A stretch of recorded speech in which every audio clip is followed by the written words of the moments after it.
Folks, Black Star Network is here. Oh, no punches! I'm real revolutionary right now. Support this man, Black Media. He makes sure that our stories are told. Thank you for being the voice of Black America, Roland. Stay black. I love y'all. All momentum we have now, we have to keep this going. The video looks phenomenal. See, this difference between Black Star Network and black-owned media and something like CNN. You can't be black-owned media and be scared. It's time to be smart. Bring your eyeballs home. You dig?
Today is Wednesday, July 26, 2023. Coming up on Roland Martin Unfiltered, streaming live on the Black Star Network. I'm live here in Dallas for the 97th Annual General Convention of Alpha Phi Alpha Fraternity Incorporated. Breaking news, Alphas announced they are pulling out of Orlando in the 2025 convention due to the racist actions of Florida Governor Ron DeSantis. We'll tell you about that and the implications in calling for other black organizations to do the same.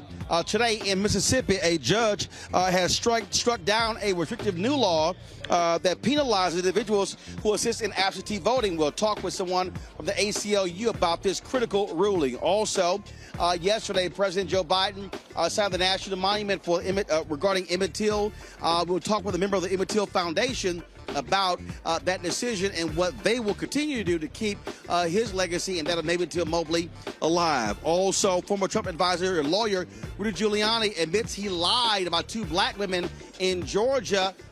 Of course, his law license is on the line, and this could also cost him millions. Also, folks, we were in Cincinnati last week, Cincinnati Music Festival. We talked to Judiciary. We'll have the ending for you as well. It is time to bring the funk on Roland Martin Unfiltered on the Black Star Network. Let's go. He's got it. Whatever the miss, he's on it. Whatever it is, he's got the scoop, the fact, the fine. And when it breaks, he's right on time and it's rolling. Best believe he's knowing. Putting it down from sports to news to politics. With entertainment just for kicks, he's rolling. It's on go, roll, roll, y'all.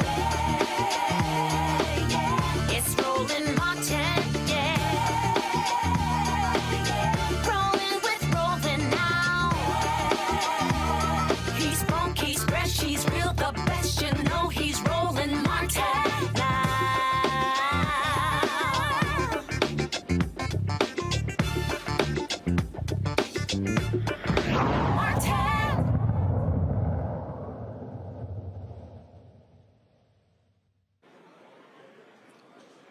In Mississippi, a federal judge has struck down a new law that would make it difficult for individuals to assist others in voting. This decision comes after lawyers filed a lawsuit against it. It was filed in June on behalf of the disability rights in Mississippi, saying that this hurts them in a significant way. Joining us right now is Joshua Tom. He is the legal director for the ACLU in Mississippi. Joins me from Jackson. Joshua, glad to have you here. Walk us through this, because we've seen Republicans do this all across the country where they want to make it difficult to assist people. They have, even like in Georgia, they passed a law that says that you couldn't literally even drop off somebody's absentee ballot. They have to do it themselves. These are the kind of actions Republicans are trying to take all across the country. Yeah, so this law in Mississippi was designed to combat, so-called ballot harvesting. And, that's this idea that people are picking up absentee ballots, sometimes in mass, and doing any number of nefarious things with them, changing them, throwing them away, et cetera, et cetera. The problem with ballot harvesting, and particularly in Mississippi, is that there's zero evidence of that happening. The legislature, when it passed this law, presented no evidence of ballot harvesting. And at court, during the preliminary injunction hearing, the Attorney General of Mississippi's office presented no evidence of ballot harvesting. And, the judge highlighted that in his order, that while there's no evidence of any problems with collection and transmission of absentee ballots, the plaintiffs who we represented did present evidence that the inability to have someone assist them, many disabled voters are unable to, vote without assistance, that without, certain assistance, it'd either be very difficult to vote or they would be disenfranchised. Now, does this apply only to the disabled, or is this apply to all citizens in Mississippi?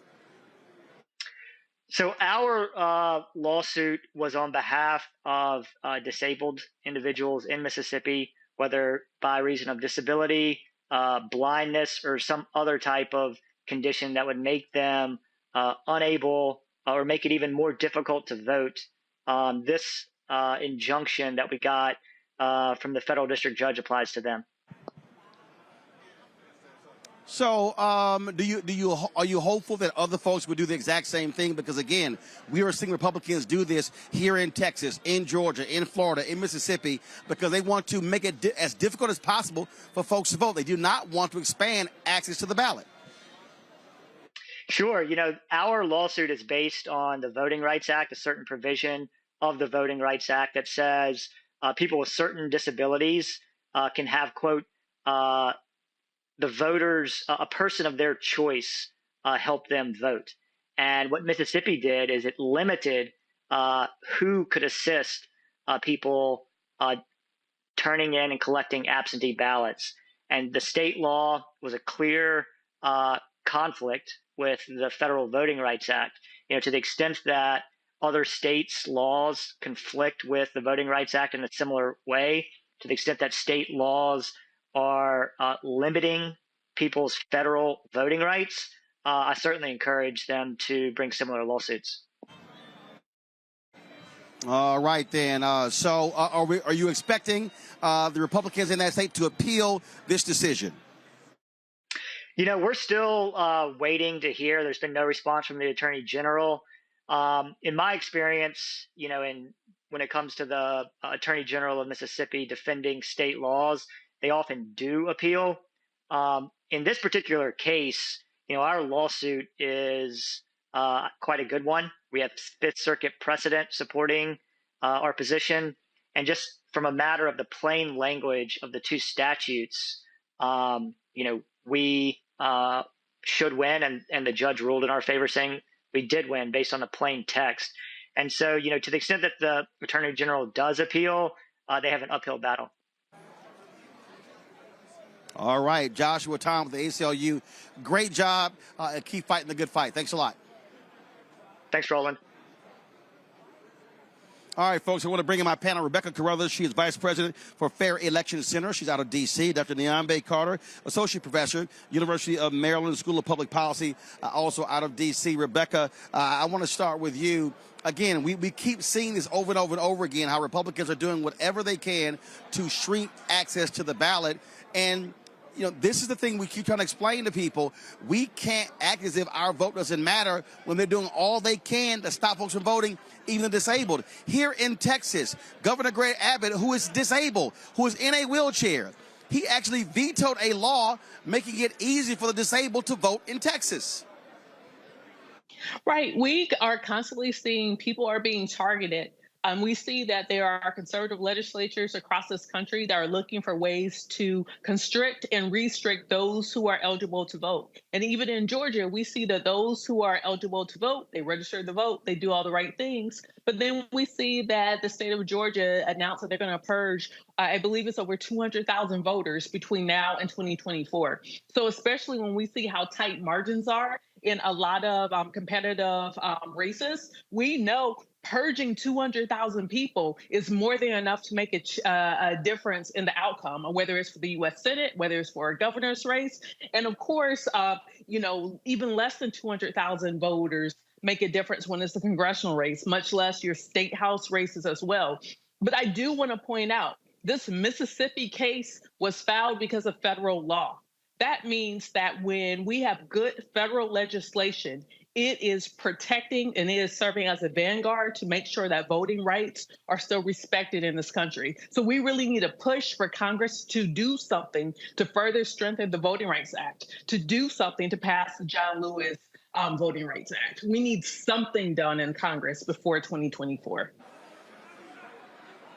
Niambe, this is a federal judge making this ruling. And for all those simple Simons out there who keep saying that that judges don't matter, these things are not important, hopefully they now understand this is what happens when you have the right type of federal judges making these decisions.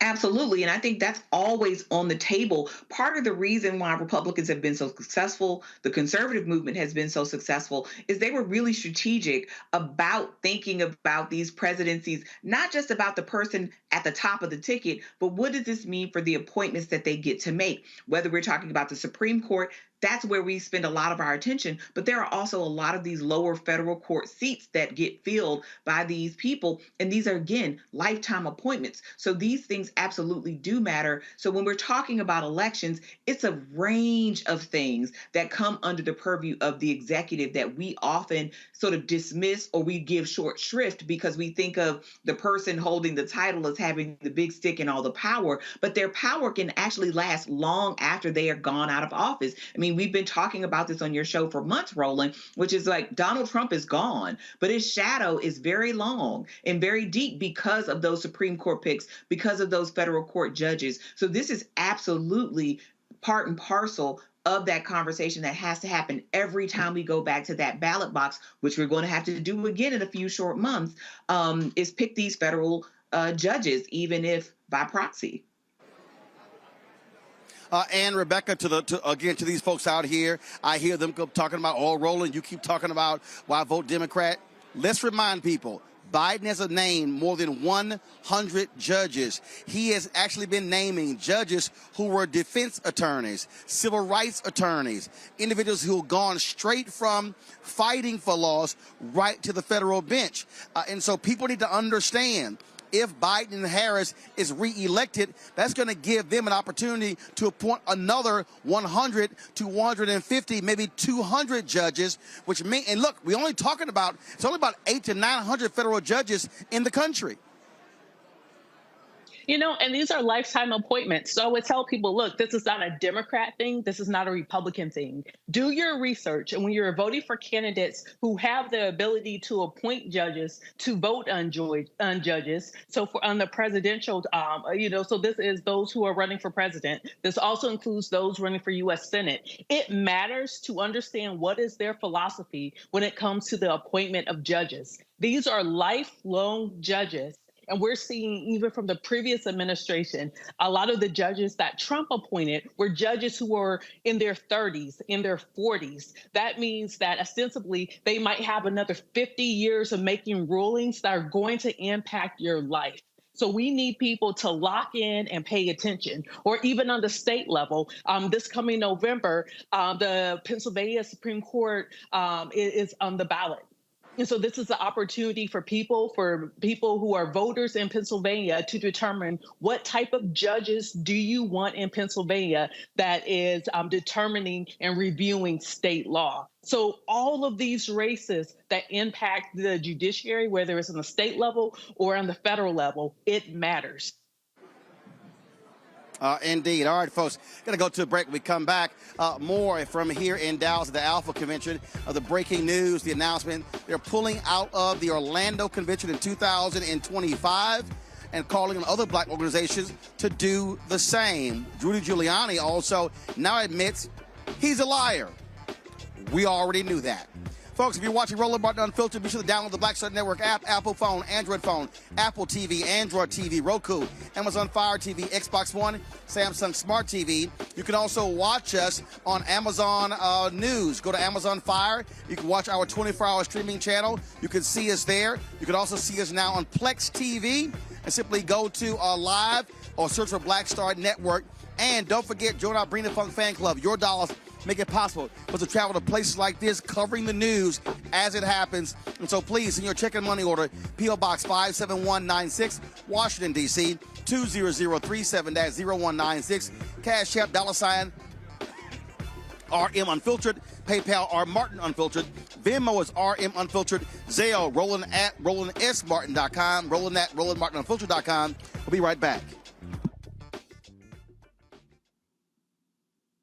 Hatred on the streets, a horrific scene, a white nationalist rally that descended into deadly violence.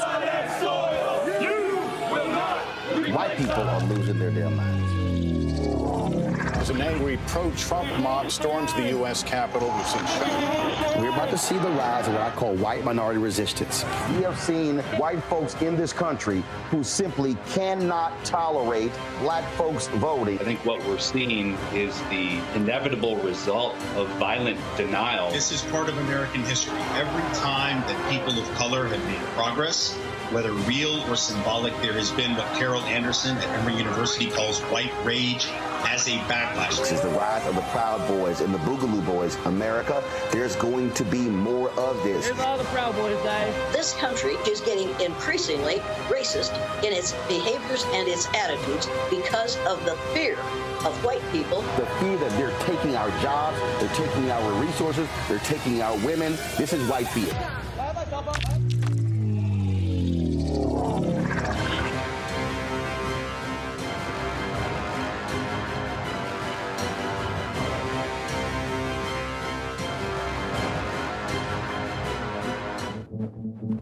For decades, the tobacco industry has deliberately targeted black communities and kids with marketing for menthol cigarettes. It's had a devastating impact on black health. Tobacco use claims 45,000 Black lives every year. It's the #1 cause of preventable death. In the 1950s, less than 10% of Black smokers used menthol cigarettes. Today, it's 85%. Ban menthol cigarettes. Save lives. Hello, I'm Jamia Pugh. I am from Coatesville, Pennsylvania, just an hour right outside of Philadelphia. My name is Jasmine Pugh. I'm also from Coatesville, Pennsylvania. You are watching Roland Martin Unfiltered. Stay right here.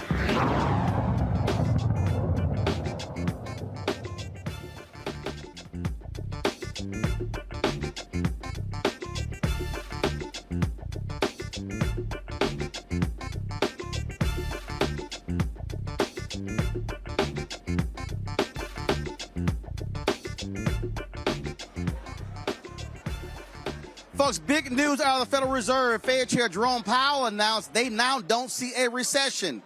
Really?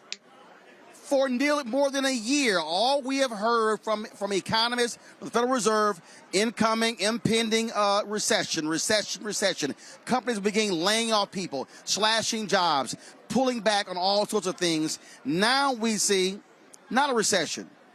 Man, I wish my man, Dr. Bill Spriggs, was still alive to be with us. He kept telling us, along with other Black economists, not to believe this nonsense. We kept seeing jobs reports come out. We kept seeing the economy do well. And all these folks who were doom and gloom, that's what they all predicted because Republicans were all saying that. Niambi, this is a perfect example of why people, we always say economists are sort of like, meteorologists. They can get the stuff wrong and still keep their damn jobs. Absolutely. And I will say Dr. Spriggs is sorely missed because he was a great colleague and an amazing economist.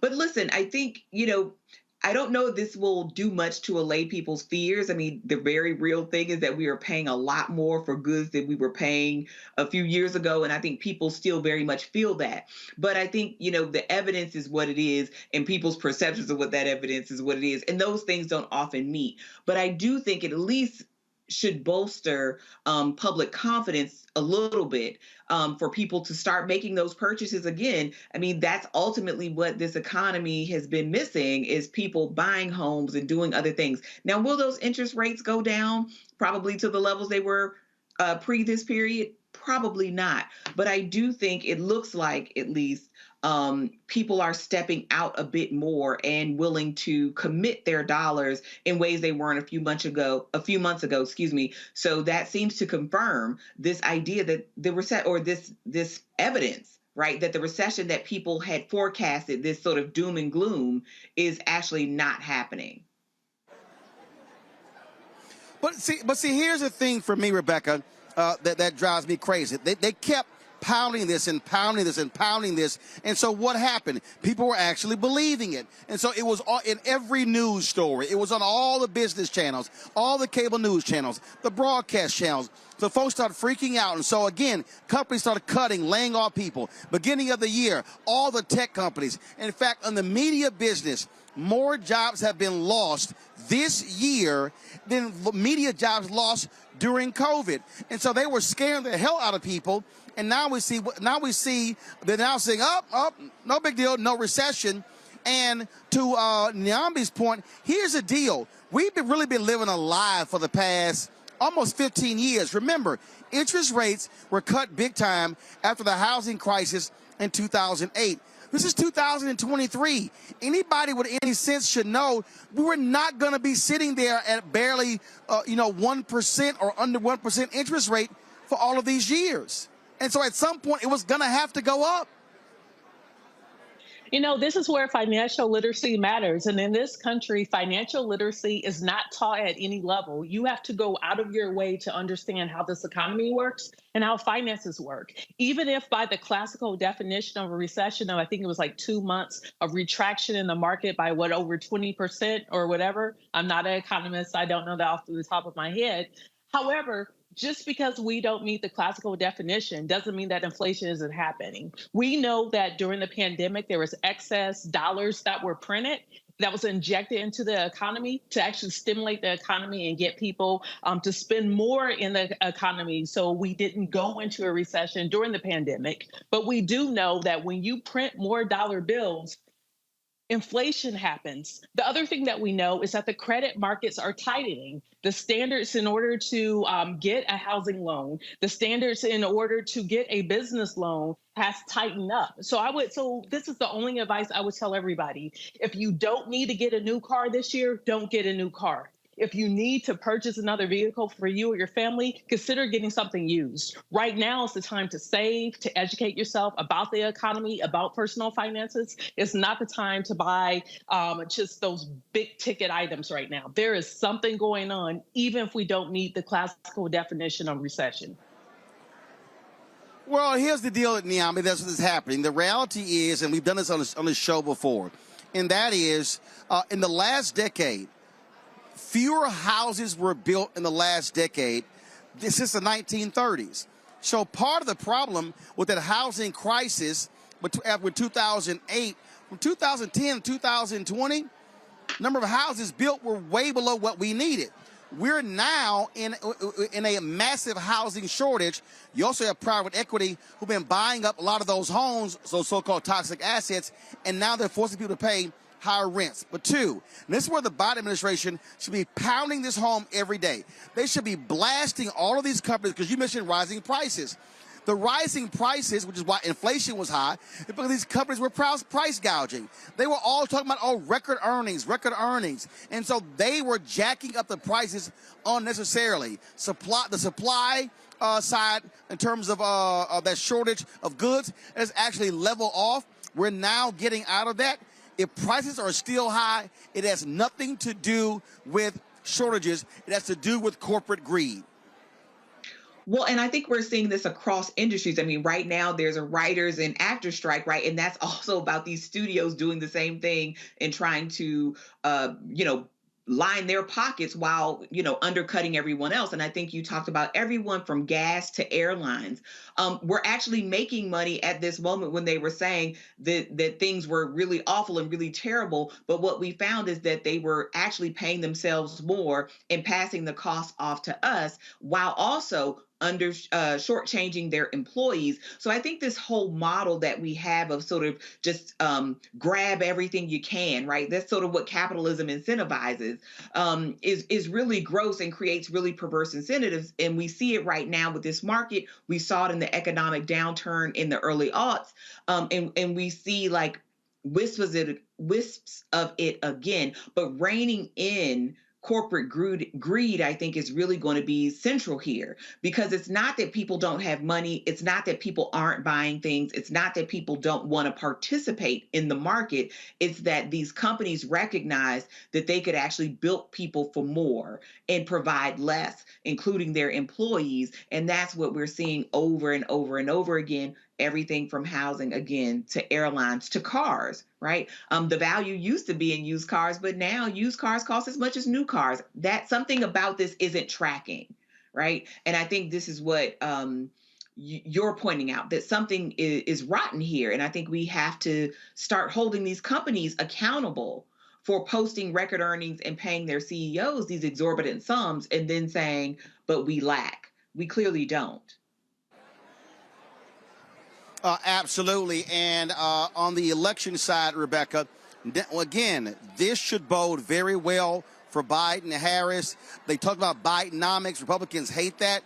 But it's a little hard for them to say it's not working. We are seeing manufacturing increase in Georgia, in Arizona. We're seeing, again, stock market still where it is. We're seeing jobs being created. So all of the doom and gloom from Republicans has not transpired. And it's a little hard for them to say, oh, the economy sucks. Every indicator says they're wrong. Right. If we're going by the definition of whether or not the economy is strong or not, the definitions is showing that, yes, the economy is strong. I think where the Republicans are making their argument is about personal economy, about the kitchen table talk. Is it harder for you, are you to get the same bag of groceries? Does it cost the same, or does it cost double now? I think that's where Republicans are talking, while Democrats are talking about the economy in the classical sense, in the large macro sense. But look, next year, people are going to be thinking about their pocketbooks and their wallets. They're going to try to figure out, can I use the same $50 to fill up my gas tank? when 10 years ago it didn't cost $50 to fill up the average gas tank? How much is it going to cost for me to get a gallon of milk, get some bread, get some butter, get some eggs? A year ago, eggs for a dozen in certain areas was going up between $6 to $10. Those types of things are not very tenable for a family trying to make it. So I think there's two different conversations going on. One is about the macro economy when we think of the U.S. economy, and the other is about personal economy. Well, and remember, again, details don't always help folks. Remember, there were 100,000 chickens that died in a fire in January. That's one reason why the egg prices skyrocketed.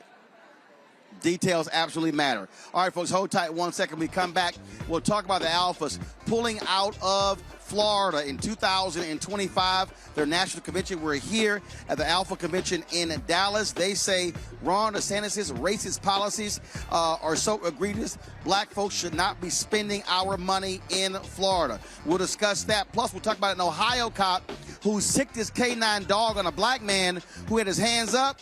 That cop does not have a job today.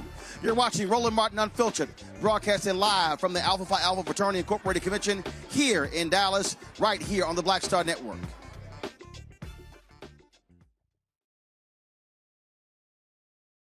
When you talk about blackness and what happens in black culture, we're about covering these things that matter to us, speaking to our issues and concerns. This is a genuine people-powered movement. There's a lot of stuff that we're not getting. You get it, and you spread the word. We wish to plead our own cause.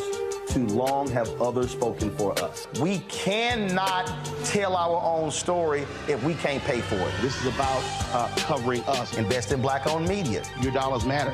We don't have to keep asking them to cover our stuff. So please support us in what we do, folks. We want to hit 2,000 people, $50 this month, raise $100,000. We're behind 100,000, so we want to hit that. Y'all money makes this possible. Checks and money orders go to P.O. Box 57196, Washington, D.C. 20037-0196. The Cash App is $RM Unfiltered. PayPal is R Martin Unfiltered. Venmo is RM Unfiltered. Zelle is Roland at RolandSMartin.com. I'm Dr. Greg Carr, and coming up on the next Black Table, thinking about the Black freedom movement in a global way. Dr. John Monroe joins us to discuss his book, The Anti-Colonial Front, which maps the social justice movement in the United States and its impact internationally, from Asia to Africa, and how movements like anti-communism were used to slow down racial equality, like critical race theory today. Critical race theory today, communism back then, that's essentially mobilized to shut down any challenges to a given system of power. Connecting the civil rights movement to colonialism on the next Black Table, exclusively here on the Black Star Network. Hi, I am Tommy Davidson. I play Oscar on Proud Family, Louder and Prouder. I don't play Sammy, but I could. Or I don't play Obama, but I could. I don't do Stallone, but I could do all that. And I am here with Roland Martin on Unfiltered.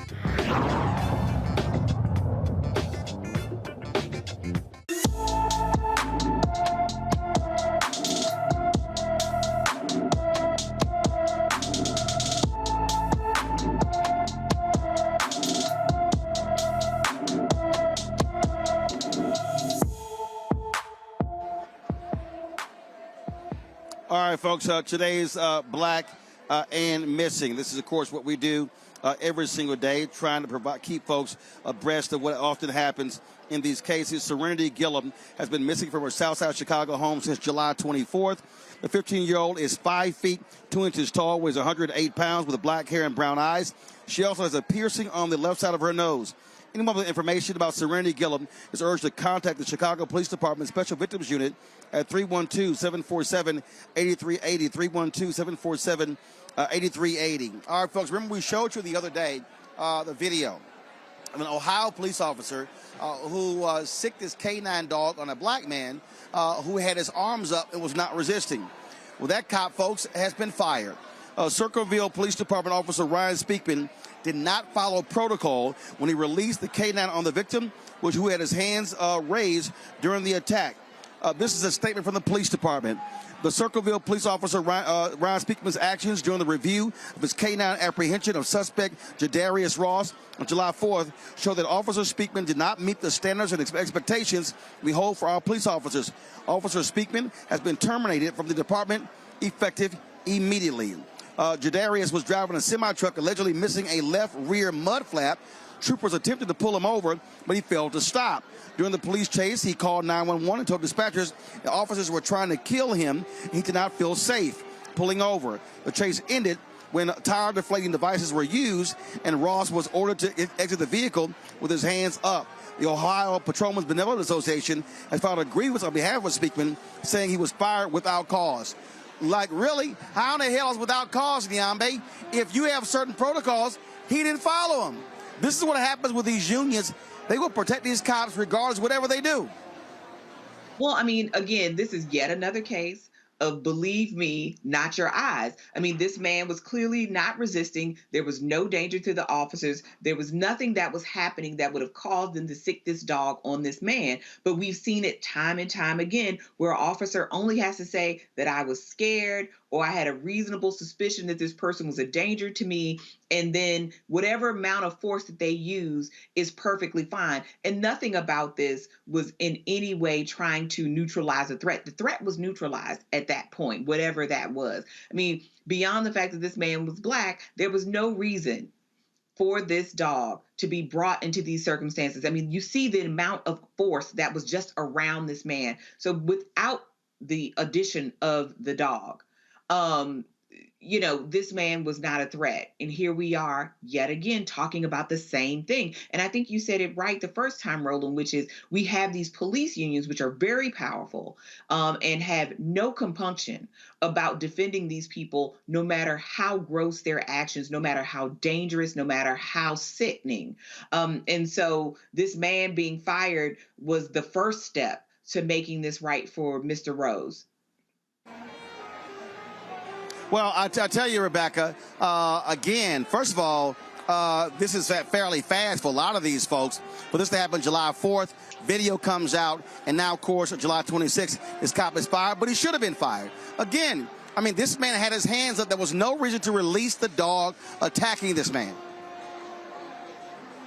We know this was wrong. It should not have happened. It didn't follow standard operating procedures for any law enforcement agency. But there's two things that are very glaringly obvious that we need here. We need a national registry. So when these bad police officers, when these bad sheriffs, when these bad deputies do these bad things and they're fired, there should be a registry so the next law enforcement agency doesn't hire that particular person, because that person has proven they do not have the ability to actually have a gun and a badge. They do not have the ability to be able to pull people over. They do not have the ability to work well with the public. The second thing that's glaringly obvious here is that there has to be some type of police union reform. We are seeing that some police departments are moving in the right direction, albeit slow because it took 20 days. But we're still seeing that there's issues with these police unions who are constantly fighting back, and it seems like they're always on the side of bad actors within law enforcement. All right, folks, so let's now talk about Rudy Giuliani. The liar now admits he lied. In a court filing, he does not contest what Ruby Freeman and Shay Moss accused him of, that he smeared them after the 2020 election, and he refused to concede his statements caused damage to Moss or Freeman. He still wants to argue his statements about voter fraud in Georgia in the 2020 election were protected speech. Notably, that Freeman and Moss's defamation suit claims they have been subjected to relentless attacks since 2020 when Giuliani and Donald Trump cited them, sometimes by name, to fuel their since-debunked election fraud claims. The poll workers seeking an unspecified amount of damages, claiming Giuliani's actions caused severe emotional distress and put them in danger. At the end of the day, what we're dealing right here are liars. In fact, simple as that, Rebecca. Rudy Giuliani is a liar. He lied repeatedly, and so now he's like, okay, yeah, I admit I wasn't being truthful. But he still wants to argue the results of the election. Dude, give it up. Y'all lied. I hope they take him for millions, and I hope he loses his law license everywhere. You know, Rudy was a liar, is a liar, and he will be a liar tomorrow. That's been Rudy Giuliani since however long that we've known him. That was him when he was when he was a practicing attorney, and this was also him when he was mayor of New York City. The bottom line here is I hope Shay Moss and her mother get all the money that they can out of him, because people like Rudy Giuliani, they do not understand unless it hits them in the pockets. And I hope for the future, when other people, especially on the conservative side, go on television, they do these relentless attacks that actually cause harm, I hope they all go bankrupt. You know, Niambi, I mean, these folks have lied so much and so often they've actually believed the lie. And then when you hit them with a lawsuit, now they got to defend the lies. Now it's like, I really wasn't telling the truth, but I still want to argue the results. Sorry, bro, you lost that. Take him for every cent. Yeah, I agree with you and Rebecca here. I mean, look, we heard that testimony. We saw these women who were really just trying to be good citizens. They were doing their civic duty, and this is the payment they get. I mean, these people are volunteering their time, their energy to serve their communities, and you have these men name-checking them in public, and then you have these crazy people who were going after them. They had to leave their home. People were threatening their lives. I mean, these people were singled out. These Black women were singled out in public, online, and every other space for ridicule, for derision. They had their integrity called into question. I mean, they were absolutely terrorized by the former president and Rudy Giuliani, who knew better, right? So he can say all of this, but Rudy Giuliani knew better. He knew it was a lie then. Like to Rebecca's point, he knew it was a lie today. He knows it's going to be a lie tomorrow. And he didn't stop. They were relentless. And they gave these women's names around. And so people started repeating it. That's what made it particularly insidious and dangerous. And we also know how easy it is to gin up hate against Black women, particularly online. And we had to watch these women come before the country and cry and tearfully recount everything that has happened to them because they deigned to do their jobs, their civic duty, which most of us will never experience. Most of us don't have a heart for the kind of work that these women and other people like them do day in and day out. And yet these women were put in harm's way for not being willing to go along with some nonsense because a man didn't get his way, because a white man lost an election to another white man. So I agree. Take every dime that they can get. Rudy Giuliani shouldn't have a license, period, just on the strength of the big lie. So never mind the defamatory remarks about these women. He shouldn't have a law license. He has abdicated all responsibility. He has no integrity. And I hope whatever bar that has issued this man a license acts swiftly, because this man is not just irresponsible. This behavior in this case was dangerous. Indeed. All right, folks, hold tight 1 second. We come back.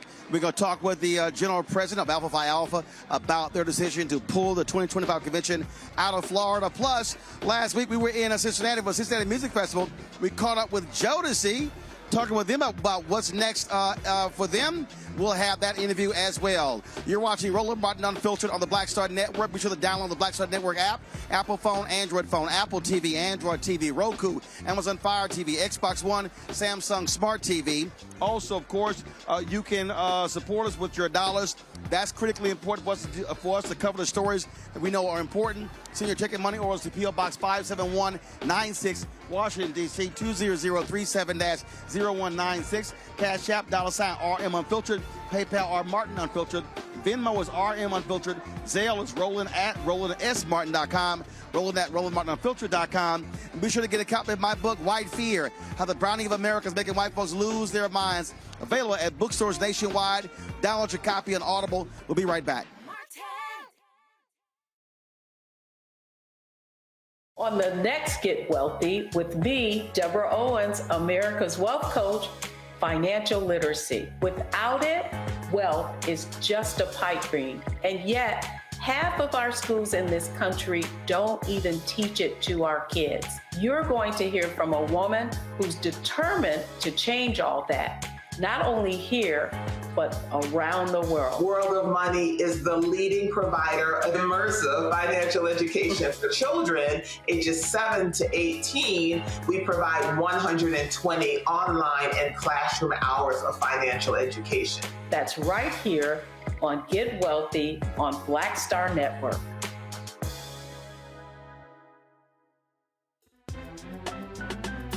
I'm Faraji Muhammad, live from LA.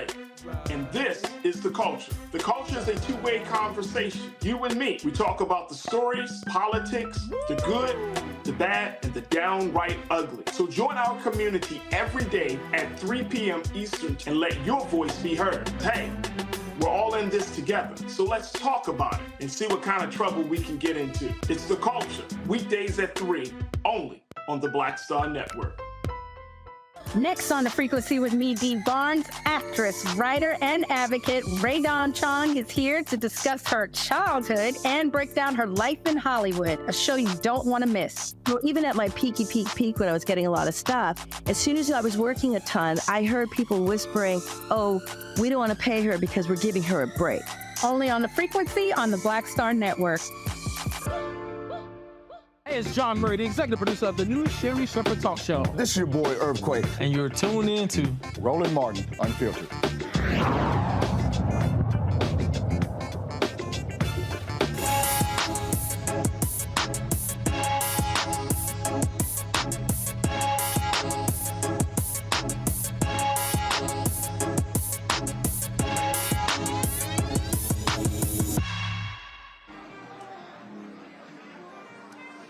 Folks, Friday in Cincinnati with the Cincinnati Music Festival, and Jodeci took the stage. I have an opportunity to sit down with them in their dressing room to talk about what they're working on, and also chat with them about the 50 years of hip-hop.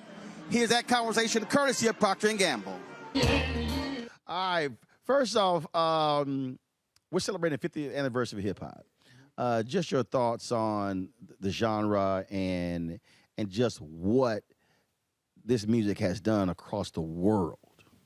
Hip hop is heavily influenced by Jodeci, our style, everything. Like, we big fans of Big Daddy Kane, Rakim, LL Cool J, KRS-One, Dougie Fresh, Run DMC, even under the Beastie Boys. Salt and Pepper, the whole Def Jam movement, back in the day. Because we came from Uptown, Andre Harrell, he was part of the Dr. Jekyll, Mr. Hyde era with Russell Simmons and all of them. So, and I think we coined the phrase R&B hip hop, hip hop R&B. So, yeah. It means a lot to us, man. It's like Dalvin said, everything Dalvin said, man. Hip-hop is like, in the way it's, the way it's done grown so much, 50 years, man. 50 years alone speaks for itself to me. Absolutely. Now, when it comes to your audience, one of the things that I always say, if you look at those groups in the 60s, you talk about Spinners and OJs, and then you Four Tops and Temptations. So then when you start going to the 90s, I mean, you have that next generation of groups that people really, really identify strongly with, and the songs. It's like I said, we got the love songs, like you said, the OJs and all those. They had they love songs off the hook, man. So we want, we kind of like pattern like that, the group with love songs and all that, and trying to keep our era, our generation. We let them know all the time, hey, if it wasn't for Jodeci or Boys to Men, other groups like that, it wouldn't be and if it wasn't for Temptations, Four Tops, OJs, and all that, it wouldn't be none of us, Yeah, I mean, when we came along, I think Jodeci, we were so young, we infused gospel and hip hop and R&B, and I think our image is what set us apart. Because like they said, like Casey said, the Temptations and all them, they had the harmonies, they had the steps. We came almost with just the raw rappers on stage. It's like when people saw it, it's like, wait a minute, that's the same guy I was talking about, Fat My Lady. They look like thugs on stage. But that, and I think after that, every group came out, and Jodeci was the mark that everybody wanted, to set, you got the Jagged Edges, the 112s, and the Drew Hills. Everybody came after us, we kind of set the mark for where they wanted to be. So I always ask different groups this. I'm going to ask y'all this here, and it's not a question of competition, but was there another group that y'all were like, if we're performing together, they gonna bring it, so we got to bring that heat too? Is there one group that, for some reason, that when y'all saw them, y'all like, yeah, we're going to put it on them tonight on the stage? Y'all know, come on, dog. See, y'all trying to be, nah, every artist I ask, and there's always a group where they go, yeah, because Eddie LeVert said it was the Spinners. He said when the Spinners came out, he said, they gave us a run for our money. He said, we know we had to bring it. I'm going to tell you this. I think in the 90s, they put Boys and Men against Jodeci. It was two different groups. You know, I think we toured with MC Hammer, Jodeci, and Boys and Men, so it was a competition thing. It was almost like Prince and the Time and Purple Rain. So it was almost like, you know, they was a little nice guys. It was the bad boys. So it's like then they shows start getting a little raunchy trying to compete with us. But I mean, that's just who we were. You know what I'm saying? So I think that, I don't really know. Like, well, if I had to, because I asked, I would say Silk. There you see. You know what I'm saying? I would say Silk, cause Lil G and John, man, Lil John, yo, they push it on. I be listening to their records, man. I be like, yo, man, they killed that. But yeah, I would say Silk. Absolutely, absolutely. Y'all done a lot, but I gotta ask you this here: when you look at that crowd today, and when you still see folk who were your age listening to it, but then you got another generation listening to it, how does that make you feel? I mean, you know, you got rappers like Cardi B's, the NBA Youngboys, the Drakes, who keeping Jodeci alive, you know, because they mamas turned them onto the music, and now they've come back like, man, we've been missing this. This is something different. Yeah. And, you know, I was listening to Drake today, his new freestyle, he's sampling one of our songs. He's always sampling Jodeci and talking about Jodeci. So I think now when they... Drake sampled one of y'all songs? They sampled a lot of our songs. Y'all were like, check. Yeah, you know, the Plan B by Megan Thee Stallion, it was a beat I did for Jodeci a long time ago. So you went, check. Yeah, but, you know, they actually called me. It's like, can we use this beat? I was like, absolutely. Yeah, absolutely. So, you know, so they're kind of like keeping us alive with this younger generation, because when we tour now, I look out and I see girls young. They singing every word to our song. I'm like, geez, I didn't know Jodeci. But then you think about it, like this young generation keeping us alive amongst all of them. So. And plus, you know, be real, I just got a phone call from not too long ago from Ty Dolla $ign. Say you want to do some work. So, you know, like I said, the young audience, you know, they really getting into Jodeci now, man. Well, that was, I was talking, who was I just talking to? I forgot. It was a songwriter. He was, it was Smokey Robinson. And they were asking Smokey, and they said, Smokey, you know, how do you feel about people? And Smokey's like, oh, I have no problem at all. He said, I just go to the mailbox, and I go, I appreciate it. That's true, though. I mean, that's true. Man. That's true, man. I mean, you know, and we've been blessed to have our music, you know, be sustained over the years, and people using it, sample it, and you know, these checks and mailbox money is good, man. Sure is. I love when I go to the mailbox. And being able to still tour, man, you know what I'm saying, and have people, you know, love what you do, buy merchandise, and just pay money to come and see you. It's cool. Now, some cities are always different. What is a Jodeci city where y'all been a lot of places, but it's just DC. Really? DC broke us. DC broke Jodeci. Yeah, so basically, DC for y'all was like New Orleans for Maze. Yeah, pretty much. Yeah, it was. I mean, our own hometown was the last to come to the table. Charlotte was the last to come to the table. Yeah. DC and then New York and then up north, because everybody thought we was from New York. You know, but, you know, North Carolina was just not, they wasn't getting with us. Baby, your hometown, the last, y'all like, what y'all doing? Now they show us all the love. Like, now we just did the culture tour, and it was crazy. We didn't know what to expect, because we haven't played in Charlotte since MC Hammer days. Tell you what, DC for me, baby. DC, Baltimore, you know what I'm saying? That's our area right Surprisingly there. now, too, is Chicago really have a lot of love for Jodeci for some strange reason. Yeah, so your eyes lit up when you said DC. I love DC, man. DC put us on the map, man. Put us on the map. Video Soul, remember that? Oh, yeah. What's next?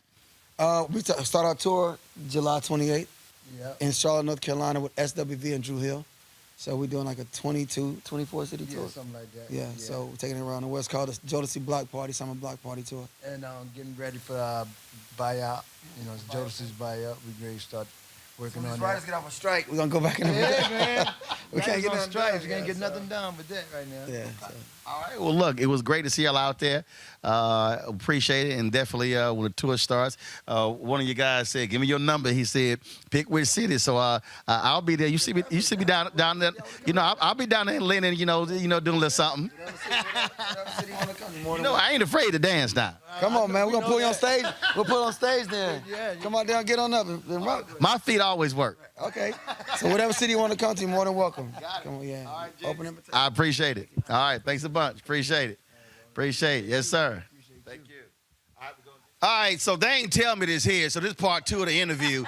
I asked them what's next. They ain't say nothing about a solo okay. It was all in Jodeci mode, man. Yeah, but you got to be always selling. Yeah, you're right, but I got a project coming out July 23rd called Famous with Mr. Dalvin. It's a solo project. It's an EP.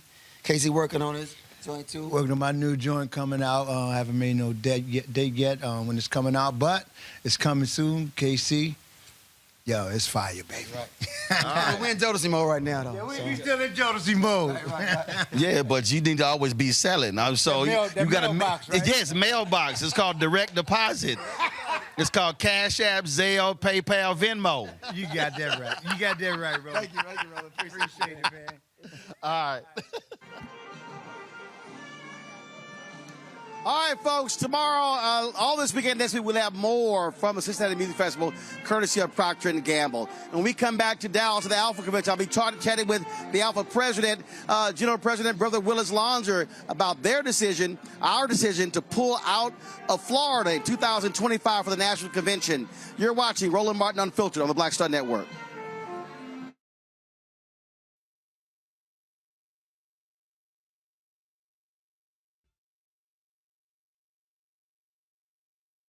When you talk about blackness and what happens in black culture, we're about covering these things that matter to us, speaking to our issues and concerns. This is a genuine people-powered movement. There's a lot of stuff that we're not getting. You get it, and you spread the word. We wish to plead our own cause. Too long have others spoken for us. We cannot tell our own story if we can't pay for it. This is about covering us. Invest in black-owned media. Your dollars matter. We don't have to keep asking them to cover our stuff. So please support us in what we do, folks. We want to hit 2,000 people, $50 this month, raise $100,000. We're behind 100,000, so we want to hit that. Y'all money makes this possible. Check some money orders. Go to P.O. Box 57196, Washington, D.C. 20037-0196. The Cash App is $RM Unfiltered. PayPal is R Martin Unfiltered. Venmo is RM Unfiltered. Zelle is Roland at RolandSMartin.com. I'm Faraji Muhammad, live from LA. And this is The Culture. The Culture is a two-way conversation. You and me. We talk about the stories, politics, the good, the bad, and the downright ugly. So join our community every day at 3 p.m. Eastern and let your voice be heard. Hey, we're all in this together. So let's talk about it and see what kind of trouble we can get into. It's The Culture, weekdays at 3, only on the Black Star Network. Next on The Frequency with me, Dee Barnes, actress, writer, and advocate Rae Dawn Chong is here to discuss her childhood and break down her life in Hollywood, a show you don't want to miss. Well, even at my peak when I was getting a lot of stuff, as soon as I was working a ton, I heard people whispering, oh, we don't want to pay her because we're giving her a break. Only on The Frequency on the Black Star Network. Hello, we're the Critter Fixers. I'm Dr. Bernard Hodges. And I'm Dr. Terrence Ferguson. And you're tuned in to Roland Martin Unfiltered.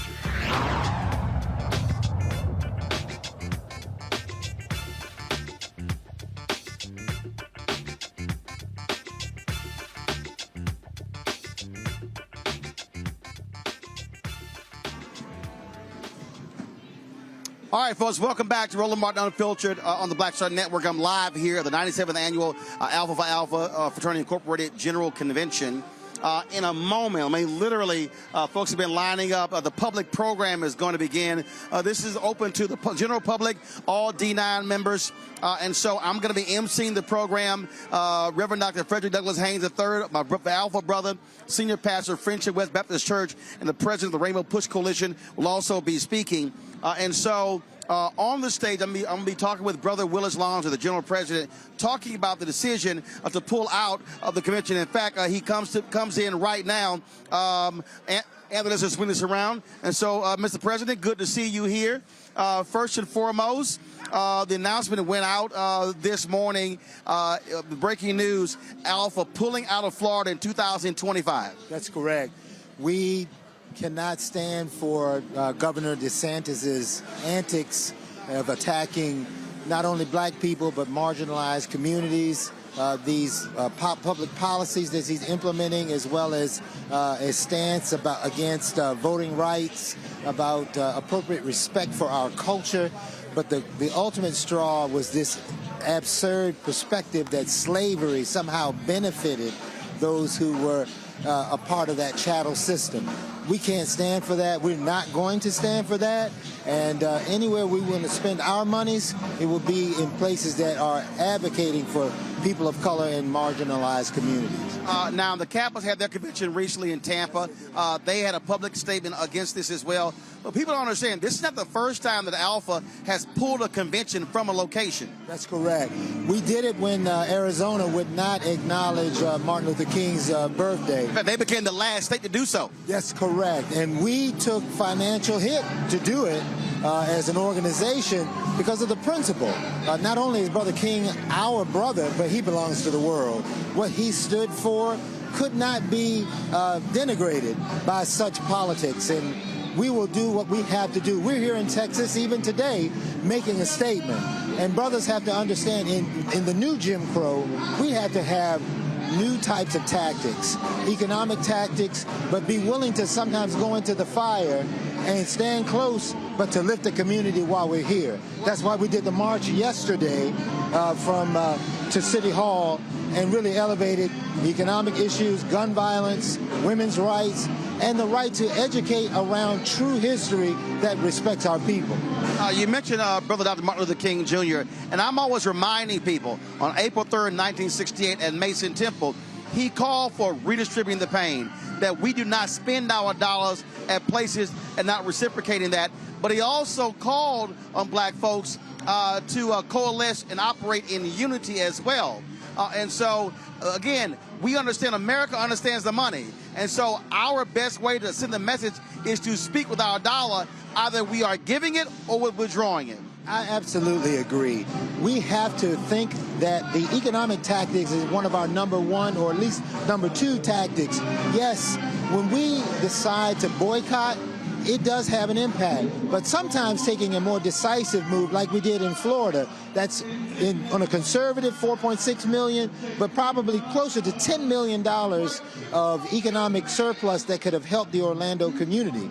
That's the governor's decision to cut off his people. He has to remember he's a governor for all people, not just for those who think like him.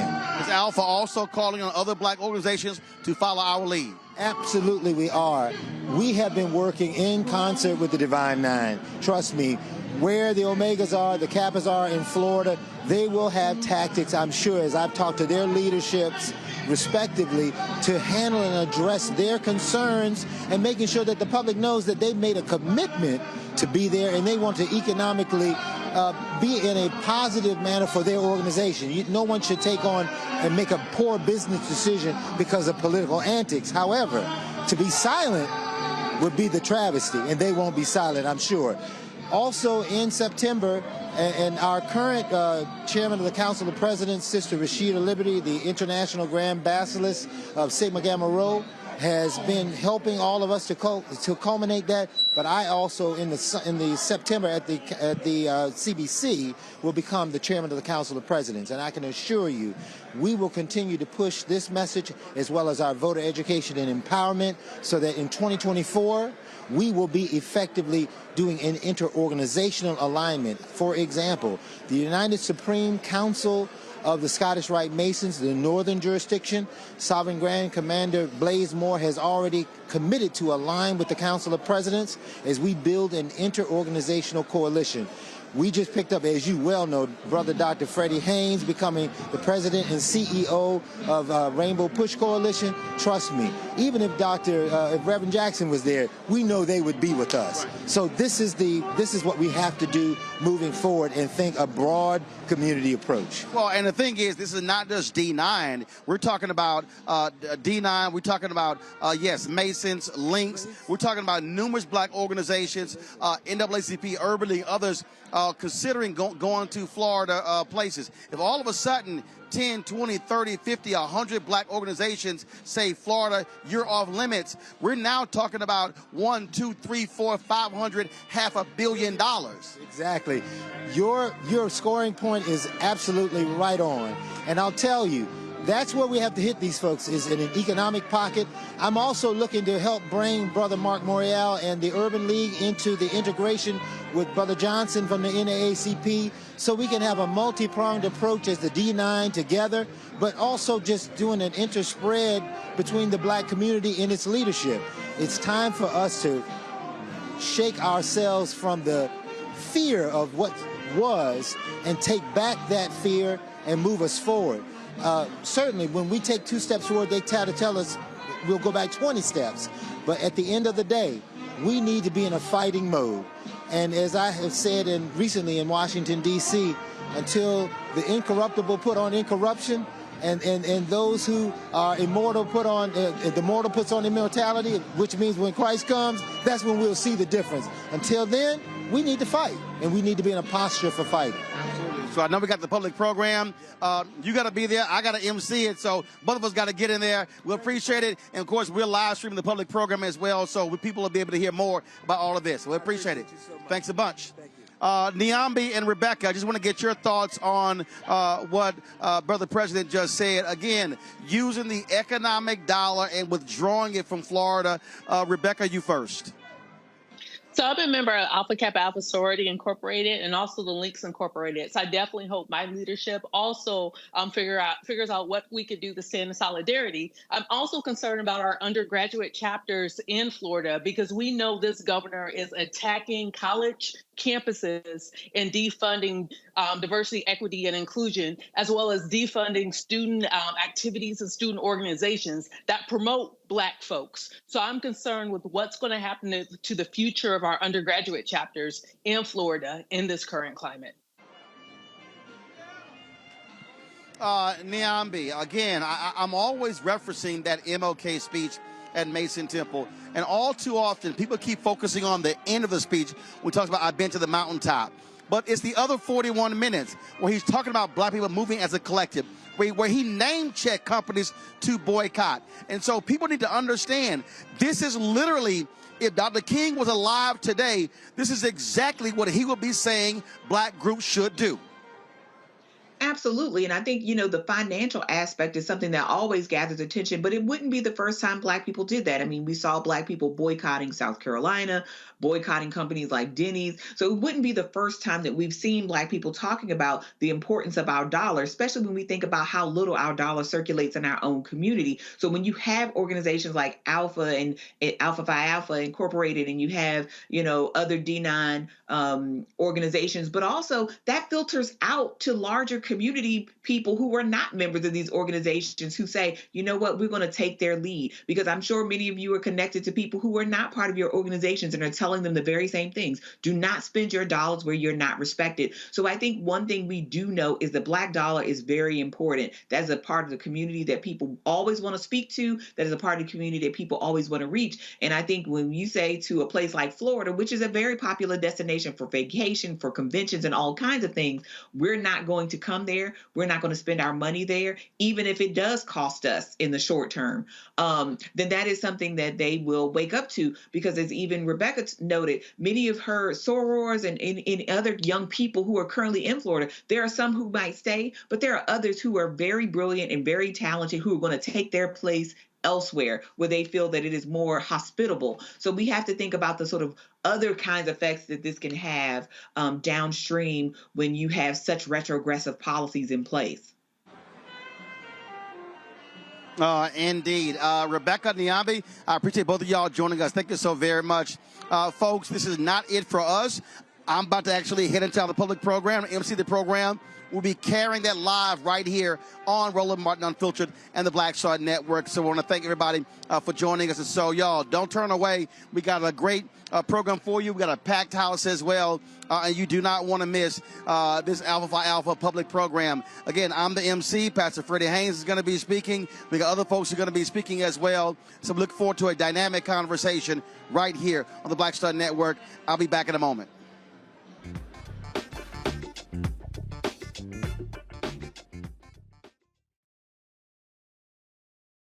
Hatred on the streets, a horrific scene, a white nationalist rally that descended into deadly violence. White people are losing their damn minds. As an angry pro-Trump mob storms the U.S. Capitol, we've seen shooting. We're about to see the rise of what I call white minority resistance. We have seen white folks in this country who simply cannot tolerate black folks voting. I think what we're seeing is the inevitable result of violent denial. This is part of American history. Every time that people of color have made progress, whether real or symbolic, there has been what Carol Anderson at Emory University calls white rage as a backlash. This is the rise of the Proud Boys and the Boogaloo Boys. America, there's going to be more of this. Here's all the Proud Boys, guys. This country is getting increasingly racist in its behaviors and its attitudes because of the fear of white people. The fear that they're taking our jobs, they're taking our resources, they're taking our women. This is white fear.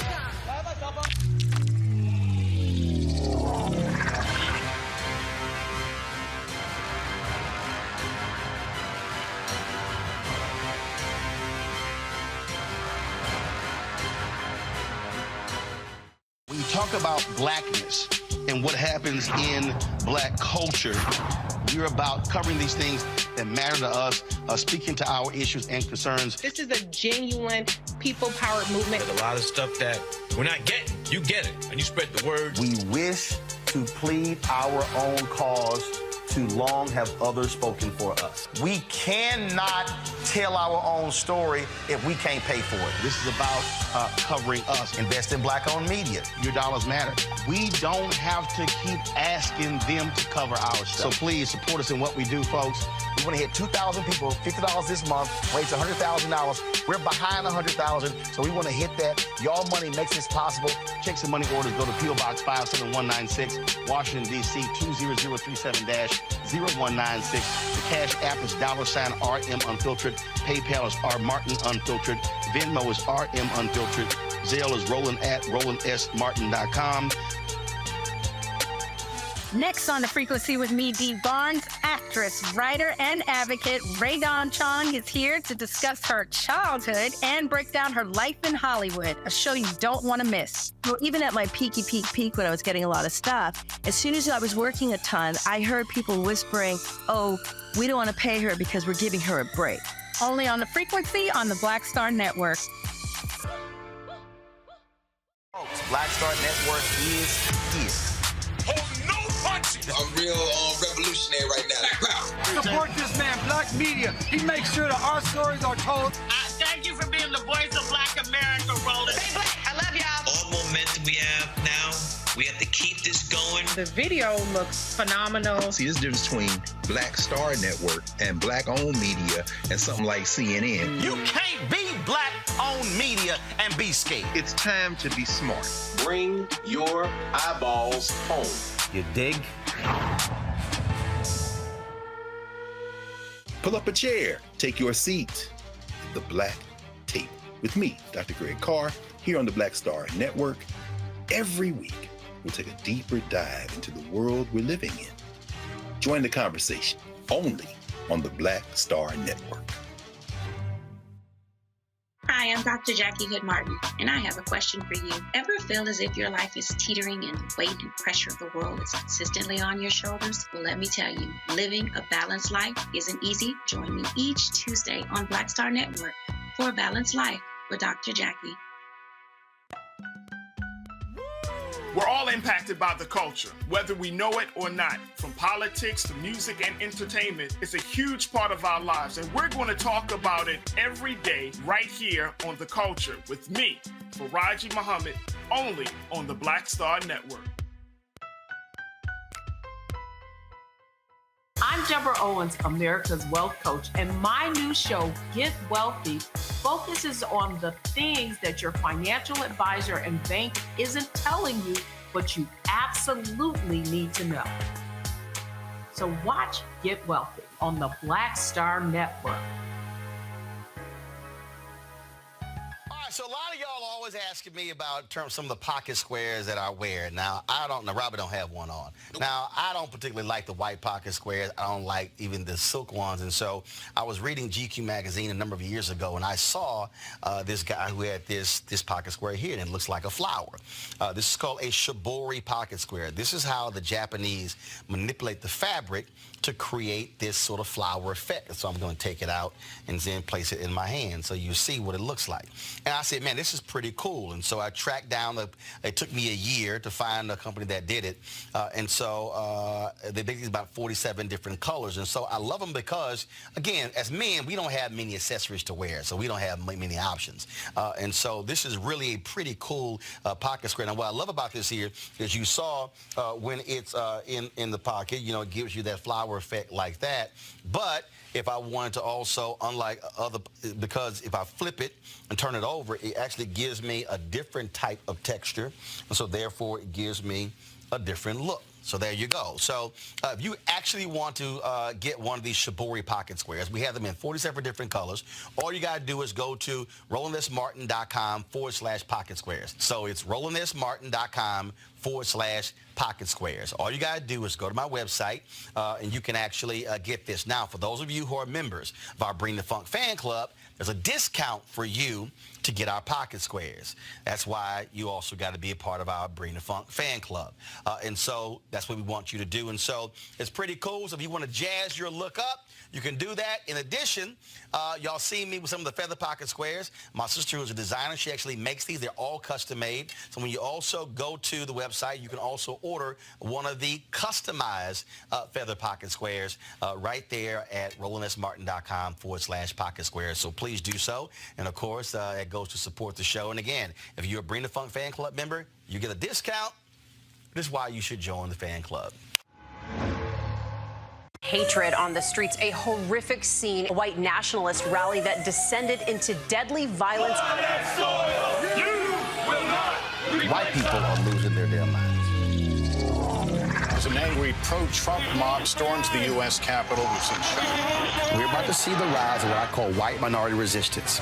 We have seen white folks in this country who simply cannot tolerate black folks voting. I think what we're seeing is the inevitable result of violent denial. This is part of American history. Every time that people of color have made progress, whether real or symbolic, there has been what Carol Anderson at Emory University calls white rage as a backlash. This is the rise of the Proud Boys and the Boogaloo Boys. America, there's going to be more of this. Here's all the Proud Boys, guys. This country is getting increasingly racist in its behaviors and its attitudes because of the fear of white people. The fear that they're taking our jobs, they're taking our resources, they're taking our women. This is white fear.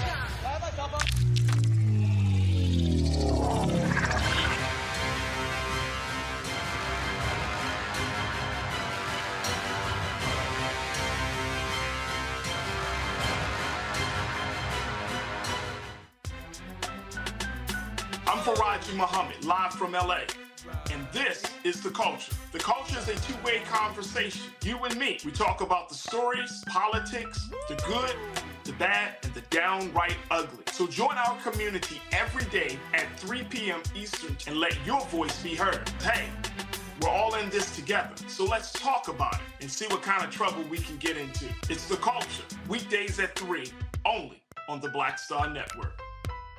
Next on The Frequency with me, Dee Barnes, actress, writer, and advocate Rae Dawn Chong is here to discuss her childhood and break down her life in Hollywood, a show you don't want to miss. Well, even at my peak when I was getting a lot of stuff, as soon as I was working a ton, I heard people whispering, oh, we don't want to pay her because we're giving her a break. Only on The Frequency on the Black Star Network. I'm Dr. Greg Carr, and coming up on the next Black Table, thinking about the Black freedom movement in a global way. Dr. John Monroe joins us to discuss his book, The Anti-Colonial Front, which maps the social justice movement in the United States and its impact internationally, from Asia to Africa, and how movements like anti-communism were used to slow down racial equality like critical race theory today. Critical race theory today, communism back then, that's essentially mobilized to shut down any challenges to a given system of power. Connecting the civil rights movement to colonialism on the next Black Table, exclusively here on the Black Star Network. On a Next, A Balanced Life with me, Dr. Jackie. How are you being of service to others? Doing for someone beside yourself is such a big part of living a balanced life. We'll talk about what that means, the generation that missed that message, and the price that we're all paying as a result. Well, now all I see is mama getting up in the morning, going to work, maybe dropping me off at school, then coming back home at night. And then I really didn't have any type of time with the person that really was there to nurture me and prepare me and to show me what a life looked like and what service looked like. That's all on a Next, A Balanced Life with me, Dr. Jackie, here at Black Star Network. On the next Get Wealthy with me, Deborah Owens, America's Wealth Coach, financial literacy. Without it, wealth is just a pipe dream. And yet, half of our schools in this country don't even teach it to our kids. You're going to hear from a woman who's determined to change all that, not only here, but around the world. World of Money is the leading provider of immersive financial education for children ages 7 to 18. We provide 120 online and classroom hours of financial education. That's right here on Get Wealthy on Black Star Network. When you talk about blackness and what happens in Black culture, we're about covering these things that matter to us, speaking to our issues and concerns. This is a genuine people-powered movement. There's a lot of stuff that we're not getting. You get it, and you spread the word. We wish to plead our own cause. Too long have others spoken for us. We cannot tell our own story if we can't pay for it. This is about covering us. Invest in Black-owned media. Your dollars matter. We don't have to keep asking them to cover our stuff. So please support us in what we do, folks. We want to hit 2,000 people, $50 this month, raise $100,000. We're behind 100,000, so we want to hit that. Y'all money makes this possible. Checks and money orders go to P.O. Box 57196, Washington, D.C. 20037-0196. The Cash App is $RM Unfiltered. PayPal is R Martin Unfiltered. Venmo is RM Unfiltered. Zelle is Roland at RolandSMartin.com. So a lot of y'all always asking me about some of the pocket squares that I wear. Now, Robert don't have one on. Now, I don't particularly like the white pocket squares. I don't like even the silk ones. And so I was reading GQ magazine a number of years ago, and I saw this guy who had this pocket square here, and it looks like a flower. This is called a shibori pocket square. This is how the Japanese manipulate the fabric to create this sort of flower effect. So I'm going to take it out and then place it in my hand so you see what it looks like. And I said, man, this is pretty cool. And so I tracked down, it took me a year to find a company that did it. And so they basically about 47 different colors. And so I love them because, again, as men, we don't have many accessories to wear, so we don't have many options. And so this is really a pretty cool pocket square. And what I love about this here is you saw when it's in the pocket, it gives you that flower effect like that. But if I wanted to also, because if I flip it and turn it over, it actually gives me a different type of texture. And so therefore it gives me a different look. So there you go. So if you actually want to get one of these shibori pocket squares, we have them in 47 different colors. All you got to do is go to RolandSMartin.com/pocket squares. So it's RolandSMartin.com/pocket squares. All you got to do is go to my website, and you can actually get this. Now, for those of you who are members of our Bring the Funk fan club, there's a discount for you to get our pocket squares. That's why you also got to be a part of our Bring the Funk fan club. And so that's what we want you to do. And so it's pretty cool. So if you want to jazz your look up, you can do that. In addition, y'all see me with some of the feather pocket squares. My sister, who's a designer, she actually makes these. They're all custom made. So when you also go to the website, you can also order one of the customized feather pocket squares right there at RolandSMartin.com/pocket squares. So please do so. And of course, it goes to support the show. And again, if you're a Bring the Funk fan club member, you get a discount. This is why you should join the fan club. Black Star Network is here. I'm real revolutionary right now. Support this man, Black Media. He makes sure that our stories are told. Thank you for being the voice of Black America, Roland. Stay black. I love y'all. All momentum we have now, we have to keep this going. The video looks phenomenal. See, there's a difference between Black Star Network and Black-owned media and something like CNN. You can't be Black-owned media and be scared. It's time to be smart. Bring your eyeballs home. You dig? Pull up a chair, take your seat at the Black Table with me, Dr. Greg Carr, here on the Black Star Network. Every week, we'll take a deeper dive into the world we're living in. Join the conversation only on the Black Star Network. Hi, I'm Dr. Jackie Hood Martin, and I have a question for you. Ever feel as if your life is teetering and the weight and pressure of the world is consistently on your shoulders? Well, let me tell you, living a balanced life isn't easy. Join me each Tuesday on Black Star Network for A Balanced Life with Dr. Jackie. We're all impacted by the culture, whether we know it or not. From politics to music and entertainment, it's a huge part of our lives, and we're going to talk about it every day right here on The Culture with me, Faraji Muhammad, only on the Black Star Network.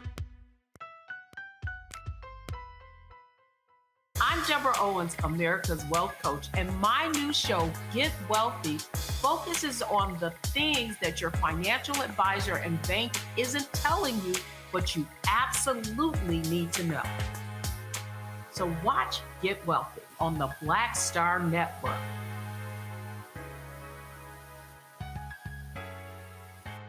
Hatred on the streets, a horrific scene, a white nationalist rally that descended into deadly violence. White people are losing their damn minds. As an angry pro-Trump mob storms the U.S. Capitol, we've seen shooting. We're about to see the rise of what I call white minority resistance. We have seen white folks in this country who simply cannot tolerate black folks voting. I think what we're seeing is the inevitable result of violent denial. This is part of American history. Every time that people of color have made progress, whether real or symbolic, there has been what Carol Anderson at Emory University calls white rage as a backlash. This is the rise of the Proud Boys and the Boogaloo Boys. America, there's going to be more of this. Here's all the Proud Boys, guys. This country is getting increasingly racist in its behaviors and its attitudes because of the fear of white people. The fear that they're taking our jobs, they're taking our resources, they're taking our women. This is white fear.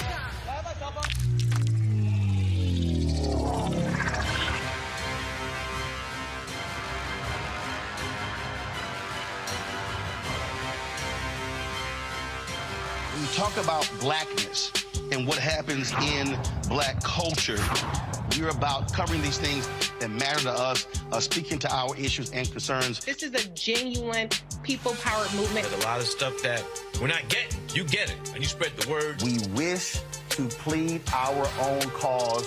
Too long have others spoken for us. We cannot tell our own story if we can't pay for it. This is about covering us. Invest in black-owned media. Your dollars matter. We don't have to keep asking them to cover our stuff. So please support us in what we do, folks. We want to hit 2,000 people, $50 this month, raise $100,000. We're behind 100,000, so we want to hit that. Y'all money makes this possible. Checks and money orders go to P.O. Box 57196, Washington, D.C. 20037-0196. The Cash App is $RM Unfiltered. PayPal is R Martin Unfiltered. Venmo is RM Unfiltered. Zelle is Roland at RolandSMartin.com.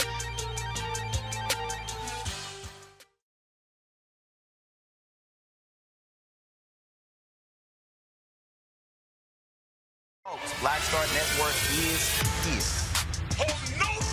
I'm real revolutionary right now. Support this man, Black Media. He makes sure that our stories are told. Thank you for being the voice of Black America, Roland. Stay black. I love y'all. All momentum we have now, we have to keep this going. The video looks phenomenal. See, there's a difference between Black Star Network and Black-owned media and something like CNN. You can't be Black-owned media and be scared. It's time to be smart.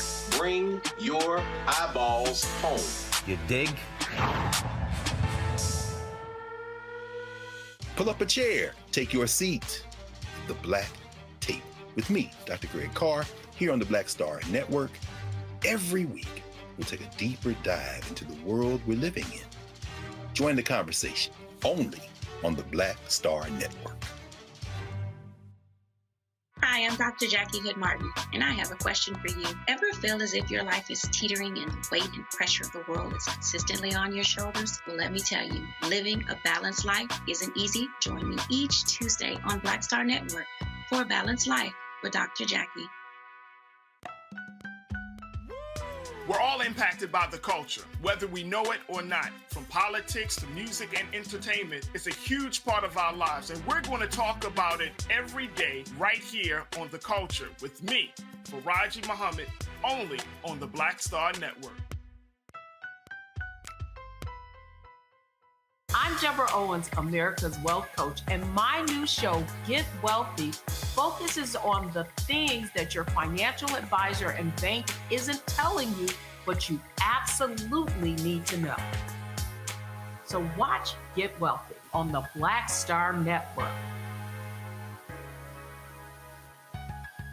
When you talk about blackness and what happens in black culture, we're about covering these things that matter to us, speaking to our issues and concerns. This is a genuine people-powered movement. There's a lot of stuff that we're not getting. You get it, and you spread the word. We wish to plead our own cause. Too long have others spoken for us. We cannot tell our own story if we can't pay for it. This is about covering us. Invest in black-owned media. Your dollars matter. We don't have to keep asking them to cover our stuff. So please support us in what we do, folks. We want to hit 2,000 people, $50 this month, raise $100,000. We're behind 100,000, so we want to hit that. Y'all money makes this possible. Checks and money orders go to P.O. Box 57196, Washington, D.C. 20037-0196. The Cash App is $RM Unfiltered. PayPal is R Martin Unfiltered. Venmo is RM Unfiltered. Zelle is Roland at RolandSMartin.com.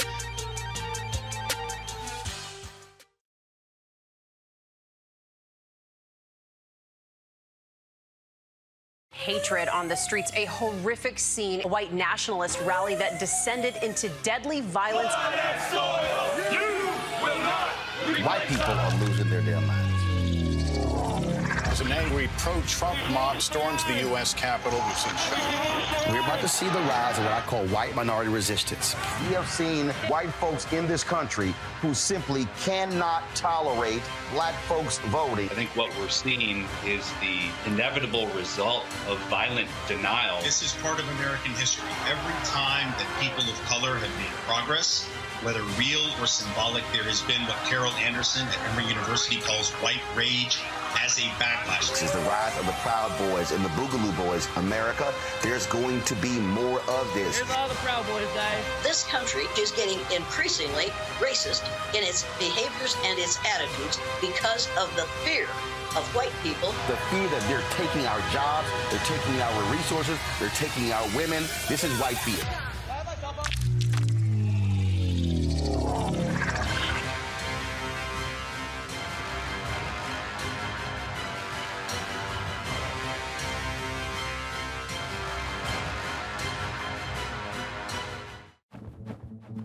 For decades, the tobacco industry has deliberately targeted Black communities and kids with marketing for menthol cigarettes. It's had a devastating impact on Black health. Tobacco use claims 45,000 Black lives every year. It's the #1 cause of preventable death. In the 1950s, less than 10% of Black smokers used menthol cigarettes. Today, it's 85%. Menthol cools and numbs the throat, making it easier for kids to start smoking. Menthol also increases addiction, making it harder for smokers to quit. Menthol cigarettes are a big reason why Black Americans have a harder time quitting smoking and die at higher rates from smoking-related diseases like cancer, heart disease, and stroke. It's time to stop Big Tobacco from profiting off Black lives. An FDA ban on menthol cigarettes will improve Black health, save lives, and protect future generations from addiction. Learn more at tobaccofreekids.org/ban menthol. When you talk about blackness and what happens in black culture, we're about covering these things that matter to us, speaking to our issues and concerns. This is a genuine people-powered movement. There's a lot of stuff that we're not getting. You get it, and you spread the word. We wish to plead our own cause. Too long have others spoken for us. We cannot tell our own story if we can't pay for it. This is about covering us. Invest in black-owned media. Your dollars matter. We don't have to keep asking them to cover our stuff. So please support us in what we do, folks. We want to hit 2,000 people, $50 this month, raise $100,000. We're behind 100,000, so we want to hit that. Y'all money makes this possible. Checks and money orders go to P.O. Box 57196, Washington, D.C. 20037-0196. The Cash App is $RM Unfiltered. PayPal is R Martin Unfiltered. Venmo is RM Unfiltered. Zelle is Roland at RolandSMartin.com. Next on The Frequency with me, Dee Barnes, actress, writer, and advocate Rae Dawn Chong is here to discuss her childhood and break down her life in Hollywood, a show you don't want to miss. Well, even at my peak when I was getting a lot of stuff, as soon as I was working a ton, I heard people whispering, oh, we don't want to pay her because we're giving her a break. Only on The Frequency on the Black Star Network.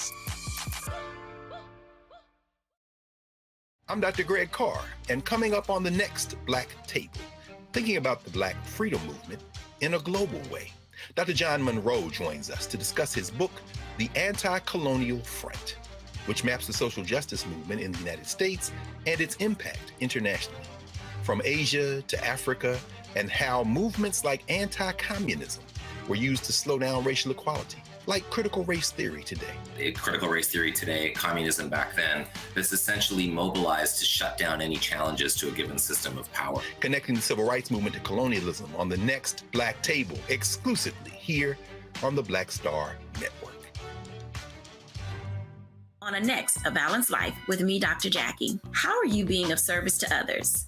Doing for someone beside yourself is such a big part of living a balanced life. We'll talk about what that means, the generation that missed that message, and the price that we're all paying as a result. Well, now all I see is mama getting up in the morning, going to work, maybe dropping me off at school, then coming back home at night. And then I really didn't have any type of time with the person that really was there to nurture me and prepare me and to show me what a life looked like and what service looked like. That's all on a next, A Balanced Life with me, Dr. Jackie, here at Black Star Network. On the next Get Wealthy with me, Deborah Owens, America's Wealth Coach, financial literacy. Without it, wealth is just a pipe dream. And yet, half of our schools in this country don't even teach it to our kids. You're going to hear from a woman who's determined to change all that, not only here, but around the world. World of Money is the leading provider of immersive financial education for children ages 7 to 18. We provide 120 online and classroom hours of financial education. That's right here on Get Wealthy on Black Star Network.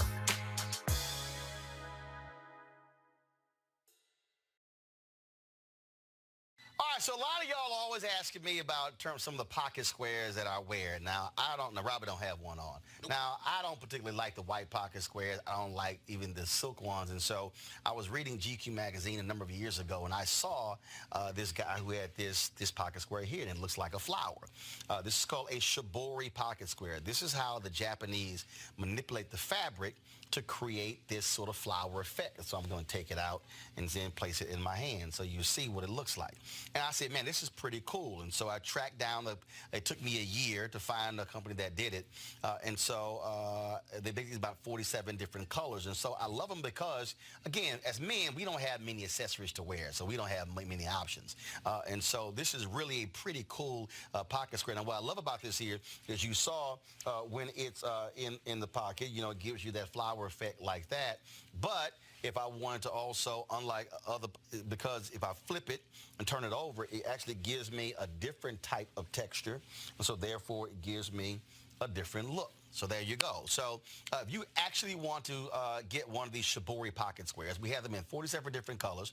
All you got to do is go to RolandSMartin.com/pocket squares. So it's RolandSMartin.com/pocket squares. All you got to do is go to my website, and you can actually get this. Now, for those of you who are members of our Bring the Funk fan club, there's a discount for you to get our pocket squares. That's why you also got to be a part of our Bring the Funk fan club. And so that's what we want you to do. And so it's pretty cool. So if you want to jazz your look up, you can do that. In addition, y'all see me with some of the feather pocket squares. My sister, who's a designer, she actually makes these. They're all custom made. So when you also go to the website, you can also order one of the customized feather pocket squares right there at RolandSMartin.com/pocket squares. So please do so. And of course, it goes to support the show. And again, if you're a Bring the Funk fan club member, you get a discount. This is why you should join the fan club. Hatred on the streets, a horrific scene, a white nationalist rally that descended into deadly violence. White people are losing their damn minds. As an angry pro-Trump mob storms the U.S. Capitol, we've seen shooting. We're about to see the rise of what I call white minority resistance. We have seen white folks in this country who simply cannot tolerate black folks voting. I think what we're seeing is the inevitable result of violent denial. This is part of American history. Every time that people of color have made progress, whether real or symbolic, there has been what Carol Anderson at Emory University calls white rage as a backlash. This is the rise of the Proud Boys and the Boogaloo Boys. America, there's going to be more of this. Here's all the Proud Boys, guys. This country is getting increasingly racist in its behaviors and its attitudes because of the fear of white people. The fear that they're taking our jobs, they're taking our resources, they're taking our women. This is white fear.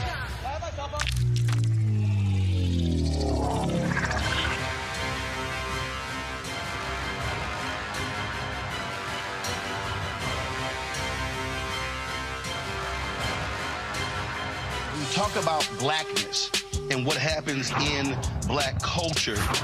We're about covering these things that matter to us, speaking to our issues and concerns. This is a genuine people-powered movement. There's a lot of stuff that we're not getting. You get it, and you spread the word. We wish to plead our own cause. Too long have others spoken for us. We cannot tell our own story if we can't pay for it. This is about covering us. Invest in black-owned media. Your dollars matter. We don't have to keep asking them to cover our stuff. So please support us in what we do, folks. We want to hit 2,000 people, $50 this month, raise $100,000. We're behind 100,000, so we want to hit that. Y'all money makes this possible. Checks and money orders go to P.O. Box 57196, Washington, D.C. 20037-0196.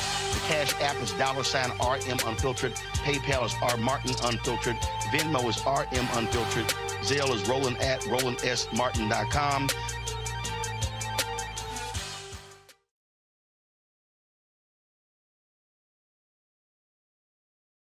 Always asking me about some of the pocket squares that I wear. Now, Robert don't have one on. Now, I don't particularly like the white pocket squares. I don't like even the silk ones. And so I was reading GQ magazine a number of years ago, and I saw this guy who had this pocket square here, and it looks like a flower. This is called a Shibori pocket square. This is how the Japanese manipulate the fabric to create this sort of flower effect. So I'm going to take it out and then place it in my hand so you see what it looks like. And I said, man, this is pretty cool. And so I tracked down, it took me a year to find a company that did it. And so they make these about 47 different colors. And so I love them because, again, as men, we don't have many accessories to wear, so we don't have many options. And so this is really a pretty cool pocket square. Now, what I love about this here is you saw when it's in the pocket, you know, it gives you that flower effect like that. But if I wanted to also, unlike other, because if I flip it and turn it over, it actually gives me a different type of texture. And so therefore it gives me a different look. So there you go. So if you actually want to get one of these Shibori pocket squares, we have them in 47 different colors. All you got to do is go to RolandSMartin.com/pocket squares. So it's RolandSMartin.com/pocket squares. All you got to do is go to my website, and you can actually get this. Now, for those of you who are members of our Bring the Funk fan club, there's a discount for you to get our pocket squares. That's why you also got to be a part of our Bring the Funk fan club. And so that's what we want you to do. And so it's pretty cool. So if you want to jazz your look up, you can do that. In addition, y'all see me with some of the feather pocket squares. My sister, who's a designer, she actually makes these. They're all custom made. So when you also go to the website, you can also order one of the customized feather pocket squares right there at rolandsmartin.com/pocket squares. So please do so. And of course, it goes to support the show. And again, if you're a Bring the Funk fan club member, you get a discount. This is why you should join the fan club. Hatred on the streets, a horrific scene, a white nationalist rally that descended into deadly violence. White people are losing their damn minds. As an angry pro-Trump mob storms the U.S. Capitol, we've seen We're about to see the rise of what I call white minority resistance. We have seen Delta's right now trying to put a collection together. They like, we gonna top that. All right, Ricky Lawrence Lewis, Grand Ambassador of Omega Psi Phi. Ricky, come on up.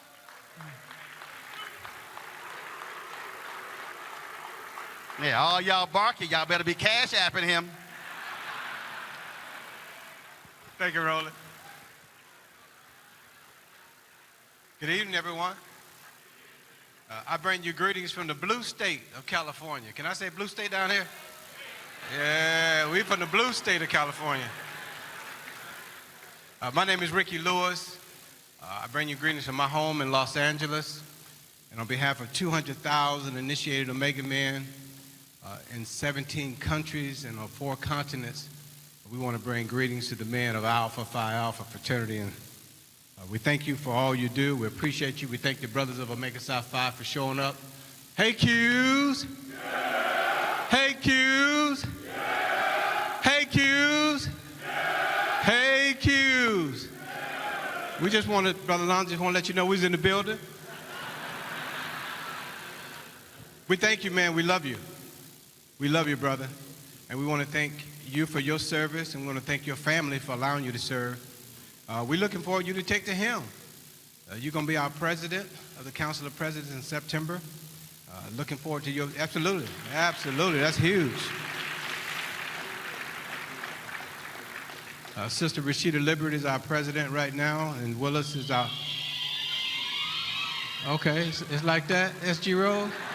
All right, you got them hyped up, I see. So Brother Lanza is our vice, and he's going to go to the big chair. We certainly, again, just want to take a moment to say thank you, man. We appreciate you. We want to come and support. I flew in from Los Angeles today. We just going to see the elders tomorrow in Atlanta. Thank the men for Alpha, for all the work you do in our communities. We appreciate you. The world is better because of the men of Alpha Phi Alpha, impacting the lives of these young boys. As I say all the time when I travel, we want to do all we can to disrupt this school-to-prison pipeline. Absolutely. And we could do it. We could do it. The men of Alpha, the men of Kappa, the men of Omega, the men of Sigma, the men of Iota can do it. These young black boys need black men to step up and be in their lives. Absolutely. And we want to encourage them to go to college, start a trade, be a good father and good husband. And we ask the men of Alpha to stand in the gap with all of us as we impact their lives. So let me see if I got this right. So the Iotas gave 5 Gs. The Noops gave 10 Gs. Well, I'm going to throw in 10 too. 10,000 from the men of Omega Psi Phi, Brother Willis. Absolutely. To you, absolutely, absolutely. We're in this thing together.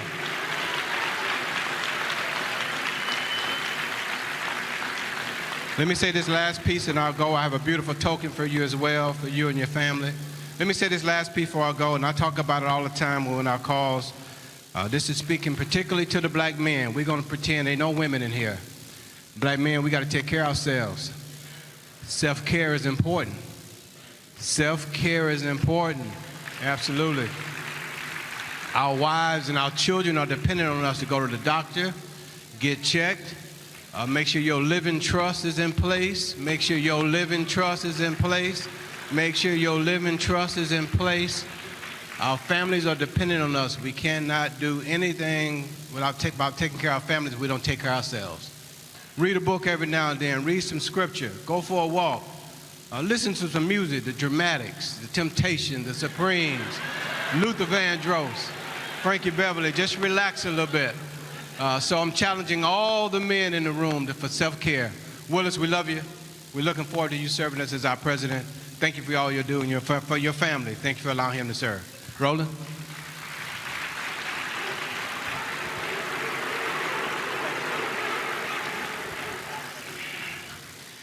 That was 8 damn minutes. You spoke for 4 other presidents. Gave a PSA on health, Apple Music rundown. Finally got around that money, too. Then you're going to have the Omegas out here barking and chanting and all that sort of stuff. About to have me have a college flashback. We used to have parties, and we'd be stepping around the party, and Omegas coming and making all that noise. And we would just gently have a chant. We party all night. We stay up late.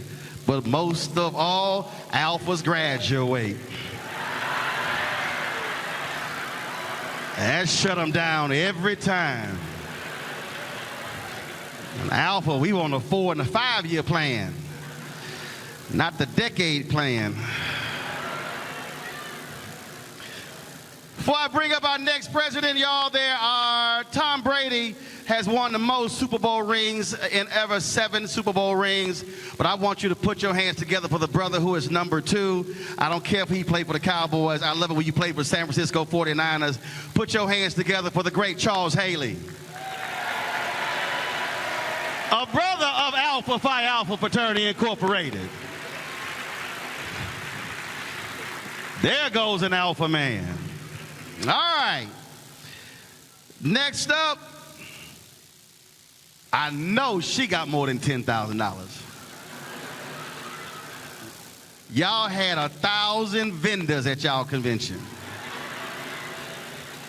I know, because my damn Chase alert was going off every 12 minutes for the stuff my wife bought at the Delta convention.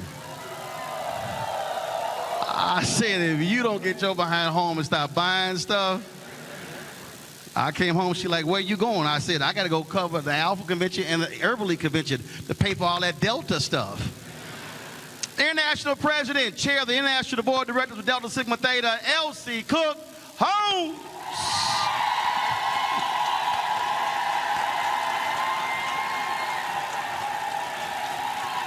I think the AKs were louder.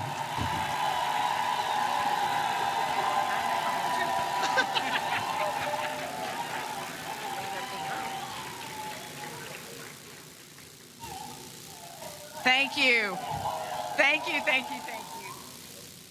Good evening. Before I start, I have to tease my brother, Dr. Willis Lonzer. And Roland, I just want you to know that my 2 minutes will be Dr. Will Lonzer 2 minutes. You know I have to tease you, but you know I love you. But anyway, good evening. I am Elsie Cook Holmes, International President and Chair of the Board of Directors of Delta Sigma Theta Sorority Incorporated.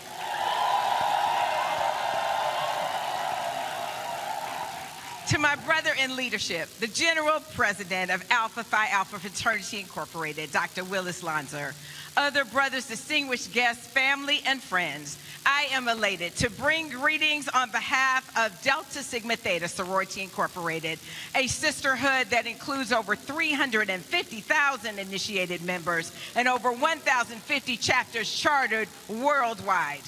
I am so excited to join you this evening with other members of the National Panhellenic Council of Presidents as we gather in unity with you on this occasion of your 97th General Convention. Thank you to my Soras of Delta Sigma Theta who are joining me this evening to spread a little crimson and cream in this sea of black and gold. Please stand, Soras. Can you all stand up? All right, thank you. Thank you, thank you, thank you. A special word of thanks to President Willis Lonser and the Alpha Phi Alpha fraternity leadership. Thank you, Dr. Lonser, for your leadership. Thank you for your warm welcome as I assume the presidency of Delta Sigma Theta during an unprecedented time in Delta's history in January of 2022. I appreciate the love and support that you provided. And you have been a magnificent leader, not only as General President of Alpha Phi Alpha, but as Vice Chair of the Council of Presidents. And we look forward to your assuming the chair in September.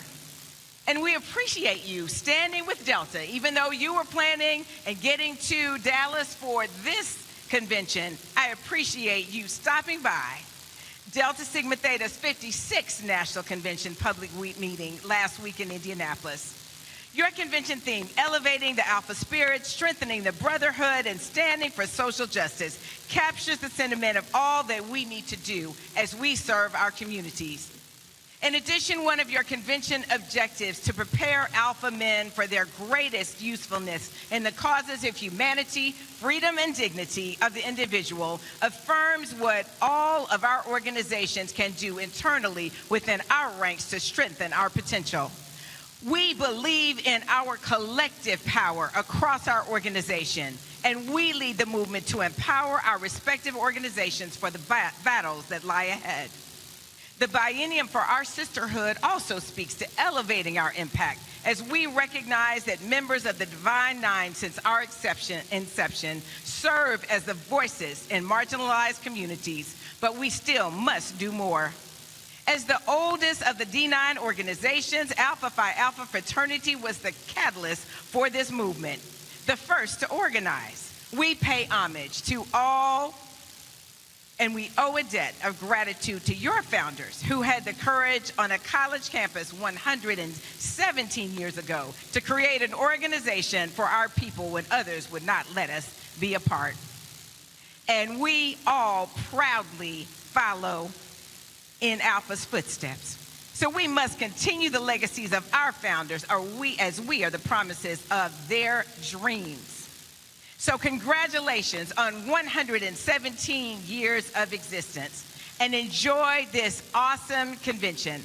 My brothers, I want to welcome you to the DFW area as well because I also reside here. I want to say a special hello to my church members and brothers and dear friends. And I hope that all of you can make a little time to enjoy the Big D as you enjoy your national convention. Wishing you much success and many blessings. And on behalf of the ladies of Delta Sigma Theta Sorority Incorporated, we have a gift for you, Dr. Lonser, a personal gift that I'll be bringing down to you. And we have already sent via ACH our donation to your scholarship fund.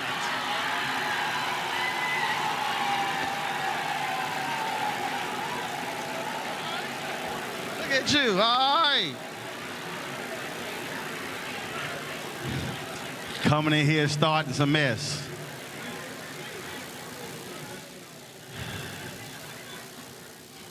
All right, y'all, hold on a second.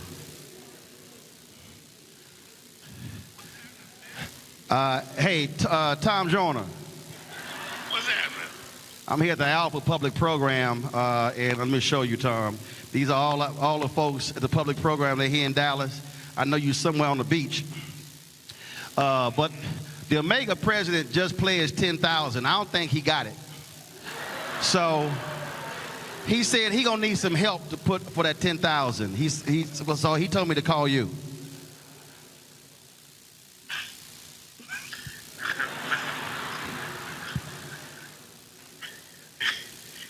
It's 2,200 people listening, Tom. Don't cuss.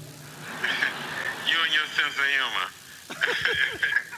Well, look, Dallas just wanted to say what's up to you. So all y'all wave at Tom Joyner on a beach somewhere in retirement. All right. All right, Tom.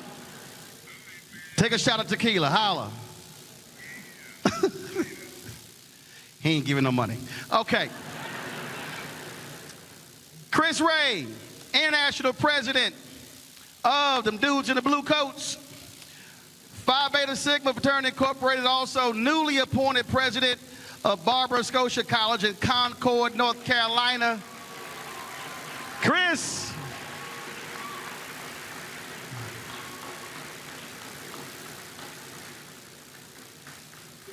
Wait. Well, you look cobalt blue coat. Well, you ain't get the dress code. But I'm the president.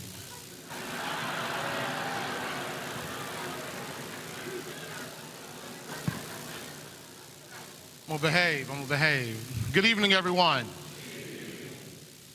Tonight, I get the honor to not only represent the men of Phi Beta Sigma Fraternity Incorporated. My brothers of the blue, please stand up.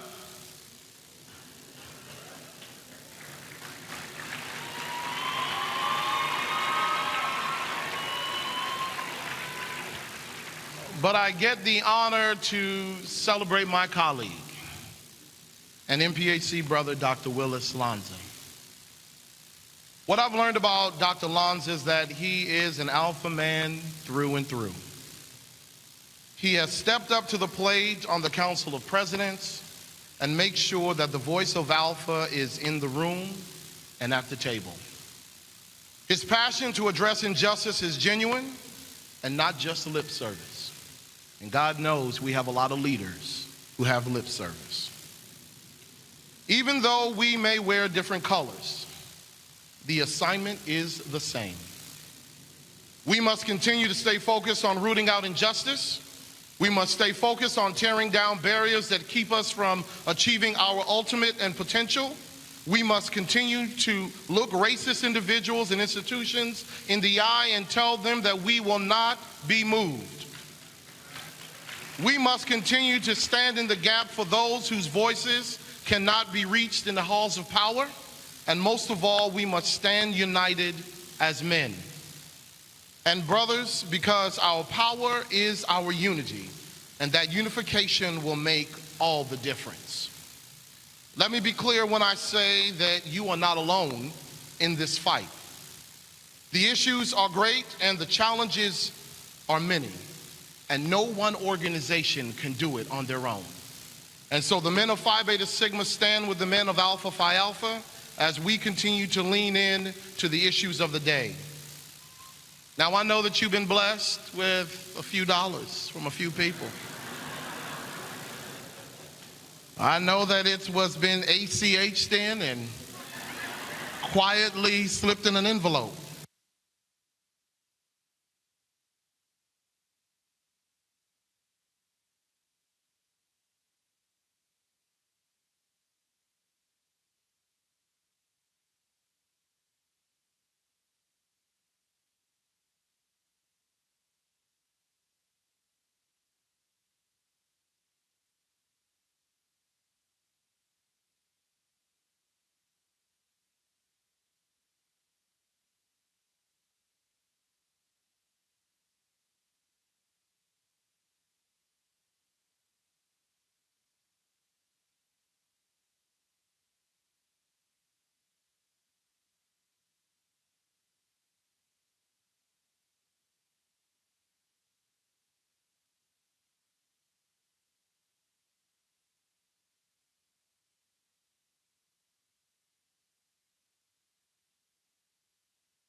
people.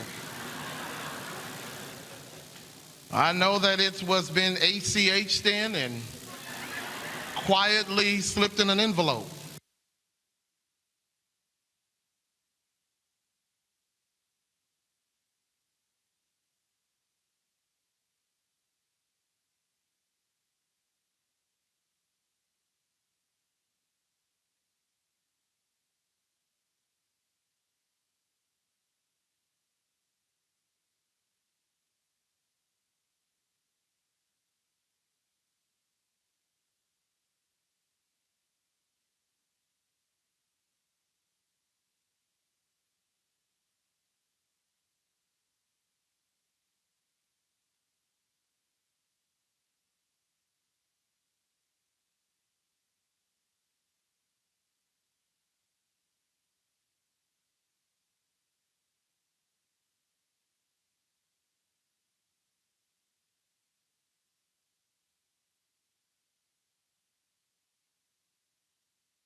people. I know that it was been ACH'd in and quietly slipped in an envelope.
We want to thank all the presidents for their leadership and service, and certainly their voices are needed in this time as we continue to advocate for social change in this country. Again, another round of applause for the panelitic presidents of each one of our organizations. All right, folks, now it's time for a musical selection from Grammy nominees, also nominated 8 times for an Image Award. I mess with him all the time. He's got 8 nominations, ain't won one. I know y'all understand. Y'all understand. Every time we see each other, he always said, man, I've been nominated 8 times. I said, I done won 4 of them. He's from Houston. He's an Alpha brother. Folks, put your hands together. He's known for his platinum love song, Why I Love You. Also nominated for Soul Train Award as well. Singer, actor, Major.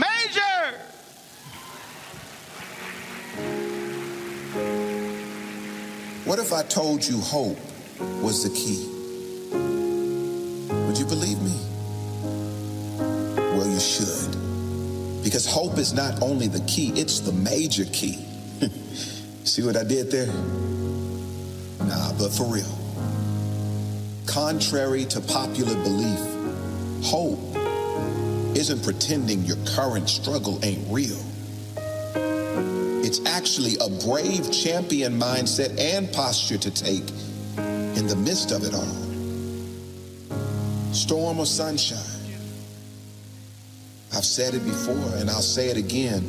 Hope is not the denial of reality. It's a commitment to believe greater is on the other side of it.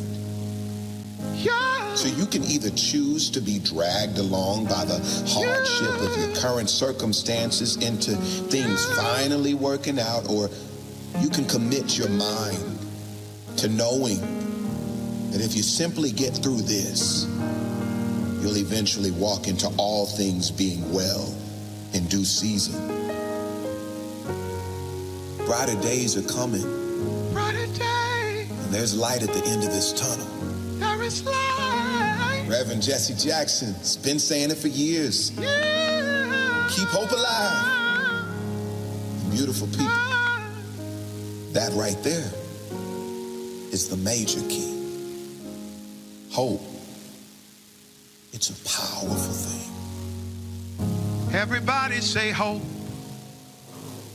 I said everybody say hope. Every single person in this room, there's a power when we all do it together.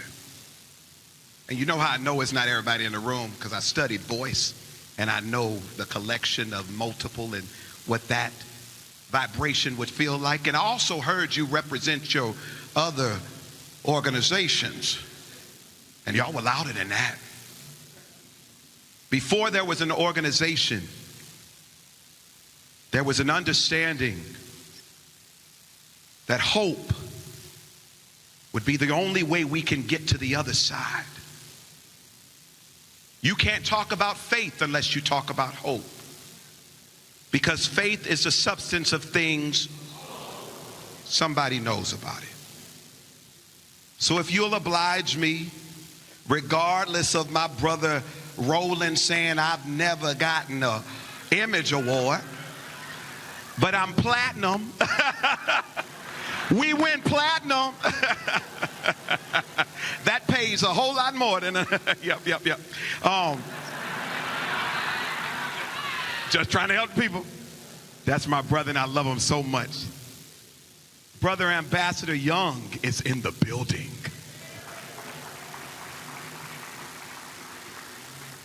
Brother President, I respect you. I don't know where he's sitting, so I want to make sure. There you are, man. Of course they give you the center seat. Thank you for everything. Brother McCaskill, is he here? Is he in here? Thank you for everything. That's my brother. I see you. I see you. That's my sister too. So I'm going to get to the song, but we're going to say this whole thing together so I can actually feel like I'm welcomed. Because Roland messed up my intro. That wasn't what we sent him. So on the count of three, if we can all agree, hope is not the denial of reality, it's the commitment to believe greater is on the other side of it. 1, 2, 3, hope. Act like you know. Start the track.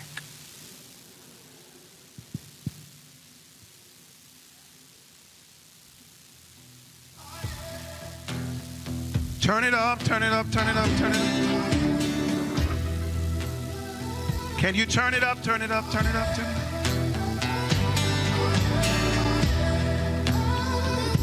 Can y'all hear this? I need it turned up, please. I said a prayer for you. I said a prayer. I said a prayer for you. I said this prayer.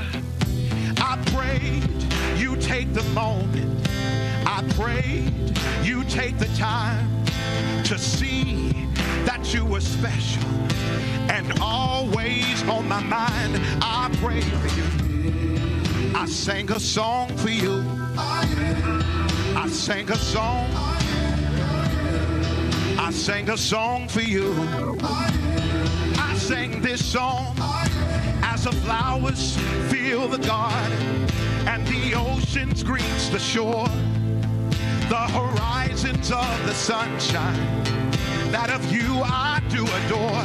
I prayed for you, yeah. Yes, I did.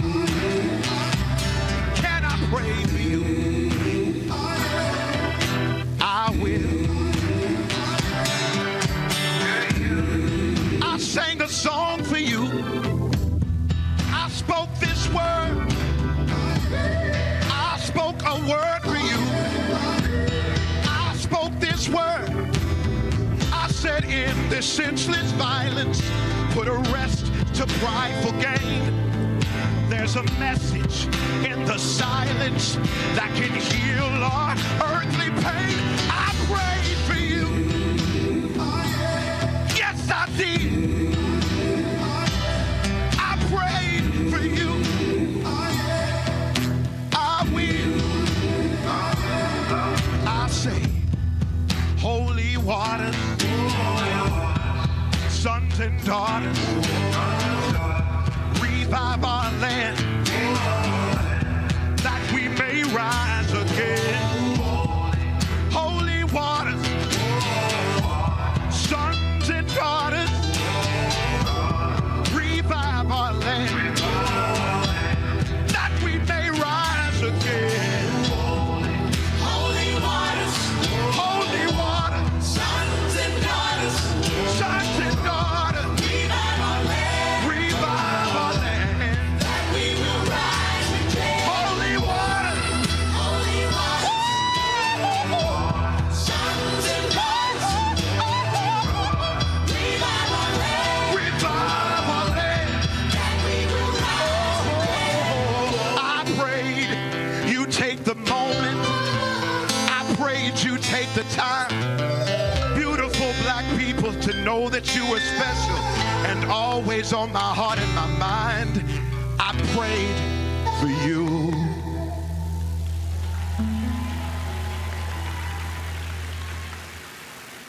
I'll be back with the song you think you know me for. Stop the track. They don't deserve it yet. You saw how hard it was to get them to say hope? You saw how hard that was to get them to say hope? I could have gotten them to say it. Oh, you, that's disrespectful. I'll see y'all in a bit. Put your hands together for Major. And we will be hearing him with another song selection a little bit later. All right, folks, as Alpha's leadership was planning this year's convention and brainstorming about how to host a public program that would allow us as men of Alpha Phi Alpha to honor community service, to engage in a discussion about the social ills impacting us individually and collectively, and to outline an agenda for the future, an idea was birthed. With the various political rulings of the Supreme Court that are in essence dismantling years of protection, tonight's discussion is a play on Reverend Dr. King's most important speech that he gave, of course, to SCLC in August at their conference in 1967, is where do we go from here? So this session is called Politics 2023, where do we go from here? Our panelists, let's bring them up. First and foremost, Siobhan Arlene Bradley, President and Founding Principal of Reach Beyond Solutions, LLC, a strategy and innovation consulting firm designed to expand the leadership and strategic capacity of government, corporation, foundation, and nonprofit partners based in Washington, D.C. In January of 2023, she was named as President and CEO of the National Council of Negro Women. She's also the immediate past co-chair of the National Social Action Commission, serving on the National Board of Directors of Delta Sigma Theta, where she serves as the current president and chair of Delta for Women in Action. Next up on our list, folks, if you're from Dallas or anywhere, you know he needs no introduction. He is our second panelist. He is a prophetic pastor, passionate leader, social activist who is engaged in preaching the gospel of Jesus Christ. He has devoted his life to economic justice and empowerment in underserved communities and is helping to transform the lives of the disenfranchised. He is the senior pastor of Friendship West Baptist Church in Dallas and the new president and CEO of the Rainbow Push Coalition, Reverend Dr. Frederick Douglass Haynes III.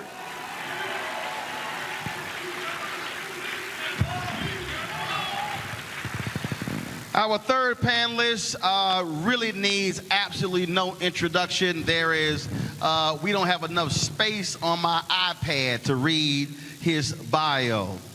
He was a confidant, one of the lieutenants with Reverend Dr. Martin Luther King Jr., key strategist when it came to the passage of the Civil Rights Act of 1964, the Voting Rights Act of 1965, has dedicated his life to changing the course of history, not only the civil rights movement, but the civil rights movement after that as well. Activist, elected official, groundbreaking ambassador, social entrepreneur, advisor to presidents, and one bad mother. Folks, he is 91 years old, still on the front lines. Put your hands together for Ambassador Andrew Young.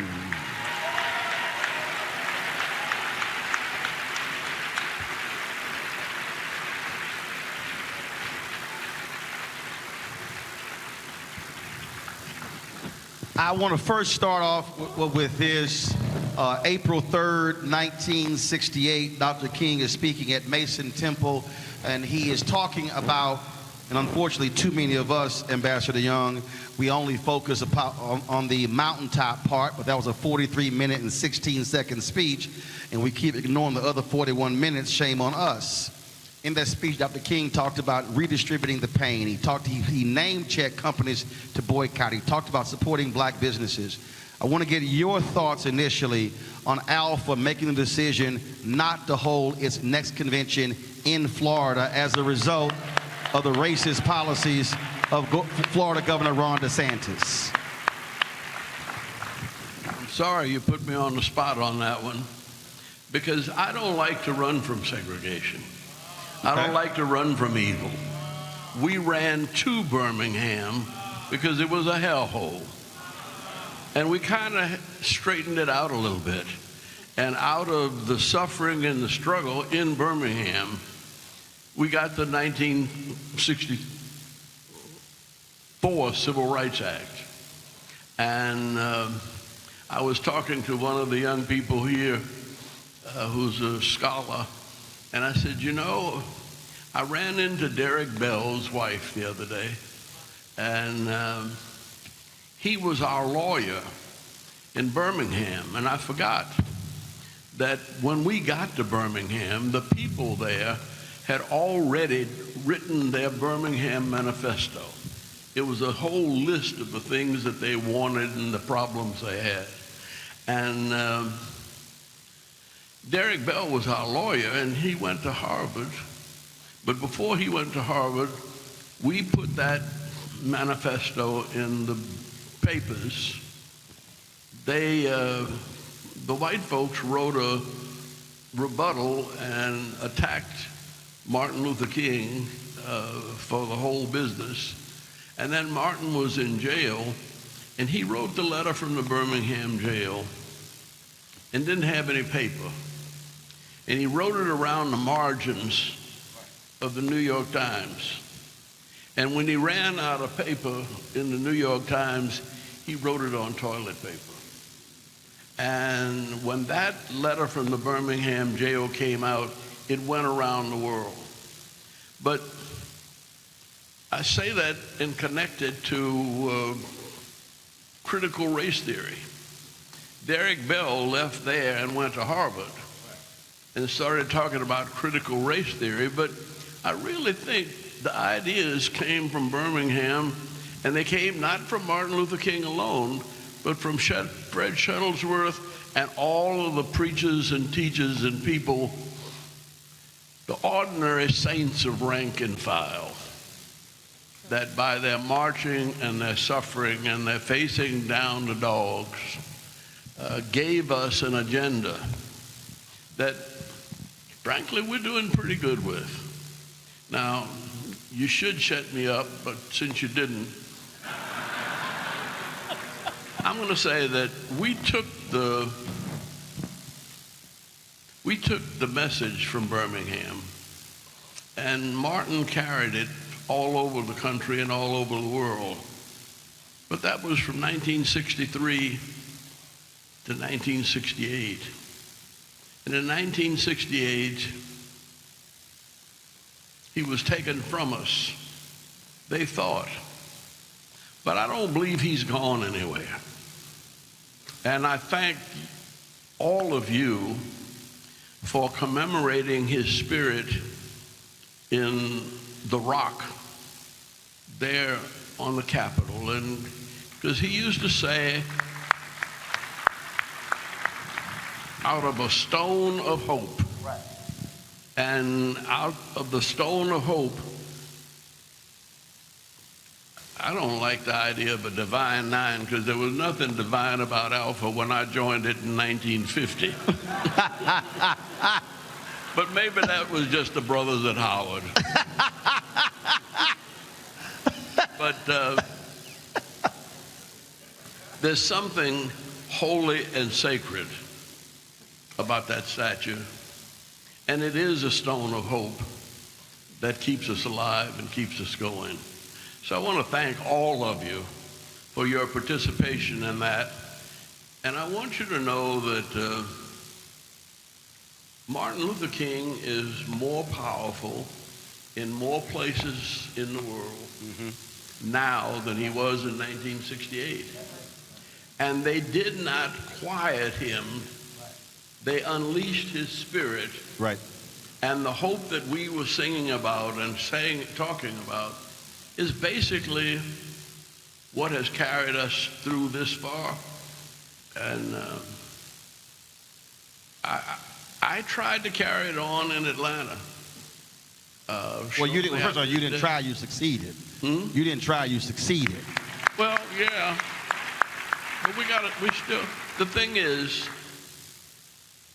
the last thing we talked about in New York before he went to Memphis was Harry Belafonte, John Conyers of Michigan, Dick Hatcher of Gary, and myself, and with Dr. King, and everybody said, look, we've got to go beyond marching.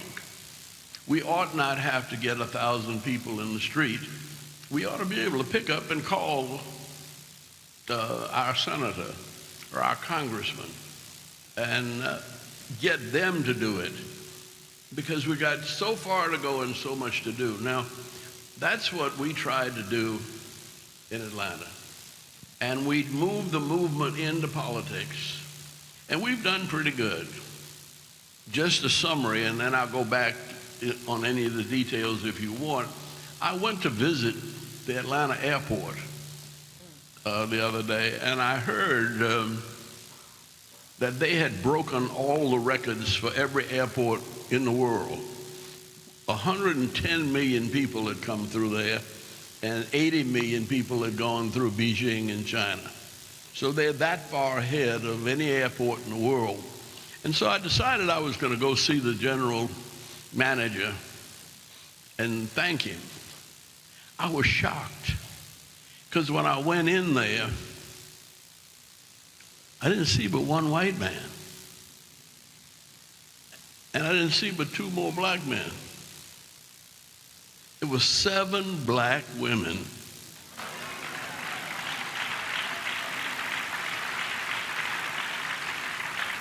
running the busiest airport in the world. And they look like y'all.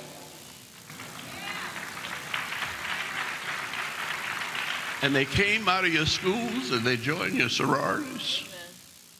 But that airport had a $66 billion impact that year, over 1 million jobs that are controlled by that airport. And to see that, well, yeah, we got a bad crime, we got traffic, but we are making so much progress so fast in so many ways that well, as the song says, I don't feel no ways tired, Reverend. But Pastor Haynes, that's far from where we started from. And Pastor, that's why we when we talk about the focus of the money. We look at Operation Breadbasket, which I believe is one of the most underappreciated things that Dr. King did, and the idea came from Reverend Leon Sullivan. But part of that was not just, hey, we want products on the shelves, we want you to invest in black businesses, but if you don't, we are going to withdraw our dollars. We spend more than $1 trillion, but we have to get folks also to respect our dollar, which I believe is part of the reason why Alpha says to Florida, peace be out. Right, and thank you for bringing that up, and I want to salute our president and national leadership for making such a decision. One of the things I'm definitely in agreement with our Ambassador Young, brother Ambassador Young, and that is when we went during the civil rights movement to Birmingham, we went to disrupt it. Now we don't go to Orlando in order to economically disrupt it and make them feel the pain of our not being there. And contrary to the Marjorie Taylor Greens of this world, we come with money. Not only do we come with money, we know how to tip and we handle our business. And so given that our dollars have sense, we decide to go where we are respected. We are basically standing in the tradition of our ancestors during the civil rights movement who said, if you don't respect our bodies, you will not expect our money. And so we live with that kind of sense as it relates to our dollars. And so Dr. King was right. We need to redistribute the pain, and we need to go back to, as we discussed yesterday, what Breadbasket was doing at the beginning, and that is giving a report card to any business that disrespects us, any business that does not treat our people right. We need to give a report card and then spread that report card to the entire community so we have decisions to make, because if you disrespect us, don't expect our money. I think we've got to go back to that, because $1 trillion, Roland, imagine if we withdraw that $1 trillion and then invest it in our own community. We can do some serious building. Siobhan, I'm going back to that speech, and I reference it all the time because really too many people literally have not listened to it, read it. In the exact same speech, Dr. King said black people individually are poor, but collectively we represent one of the richest economies in the world. And he says in there, if we move as a collective, then we can begin to change things.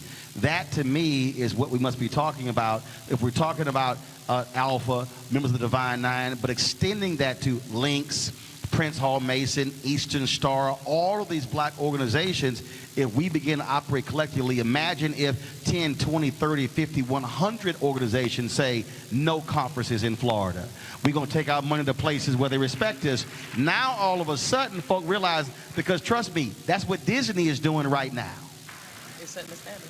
You know, first of all, thank you all for having us here. And NCNW actually is in alignment with what you're talking about. One of the things that Dr. Bethune talked about in the founding of NCNW was this idea of the collective context, where there was never going to be a table where black women would not sit together. And we're talking about economic impact. Let's talk about the economic impact of black people in this country. The #1 consumer in the world are black people and people of African descent. That's first and foremost. But secondly, you're talking about not investing in Florida. What if 10, 20, 100 organizations got our own convention center? We got our own hotels. We decided to redefine. I want to shout out, I'm a proud Delta, and I'm shouting out my sisters of Alpha Kappa Alpha for the credit union. These are opportunities that make a difference. But here's what I do see. And the Omegas are like, hold up, we had one first. They did. The Omegas and the Sigmas have one. Omegas, y'all might want to chill on that. Y'all had one first. Absolutely. See? The Sigmas too. I know y'all history. And I think the biggest part that we're missing is this public meeting is actually a part of collective history for black people. We have always aligned together. Where white people have done their due diligence is by separating us across the board. So if we begin to start looking at the ways, if somebody comes for an AKA, they coming for me. If somebody comes for a Delta, they really coming for me. If somebody comes for one of my sisters, they're coming for me. If we look at this on the policy side and we decide, hands down, I'm done with this affirmative action stuff, if we would have voted in 2016, that Supreme Court would have looked different. Right? So you're talking about collective action. If we collectively would have gotten out of our seats, and let's talk about it, brothers that are voting for persons, and I can speak on both sides of C3 and C4 because there's partisanship and then there's factual politics. Factual politics says that we did not make the right decisions, and now we see what the Supreme Court has done. And in doing so, in 2024, if we don't wake up and collectively roll to the polls all day long, we will see not only economic disparities raised, but also health care. For every woman in the room, for every preacher in the room that's worried about abortion, it's the wrong issue. The issue is constitutional freedom. Collectively, if we talk about my rights, you can be on any side of any aisle, you can be on any side of abortion, but if you're not on the side of constitutional freedom, you're not on the side of black people, and don't talk to me.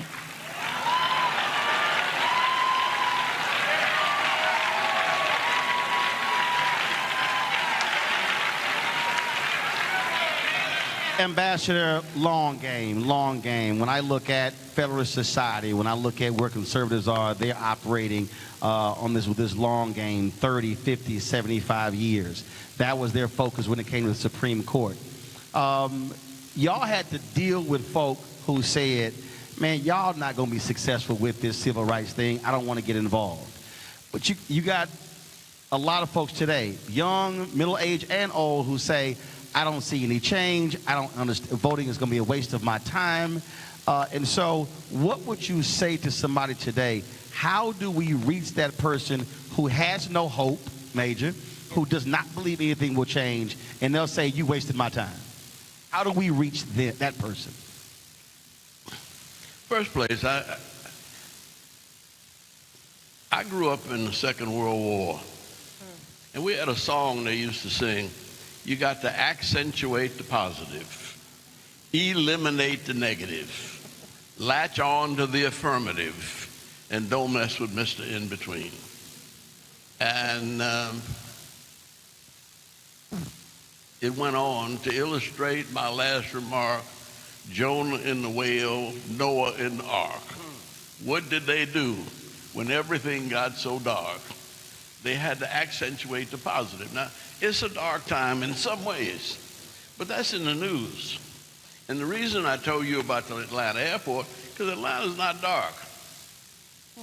I mean, Atlanta is jumping. Atlanta's economy, I'm talking about metropolitan Atlanta now, is $400 billion annually. And so when the baseball team decided that they were going to pull the All-Star game out of Atlanta, they were pulling the All-Star game out of a county that had 3 black women running it and a black sheriff.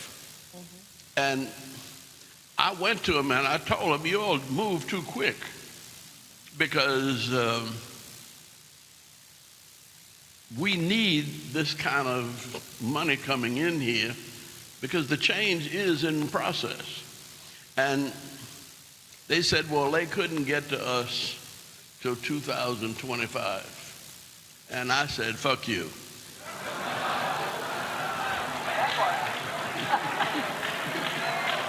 I said, we just gonna have to win the World Series, which we did. Hey, you ain't had to bring that up. Y'all beat my Astros. You had to bring that up. No, but yeah, I got you. I'm saying that Florida came very close to electing the sister as senator.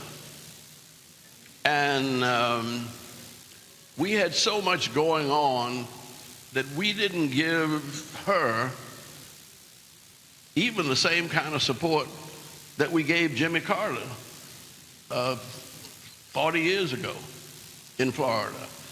I went to Florida when Jimmy Carter was running because we were trying to stop Wallace.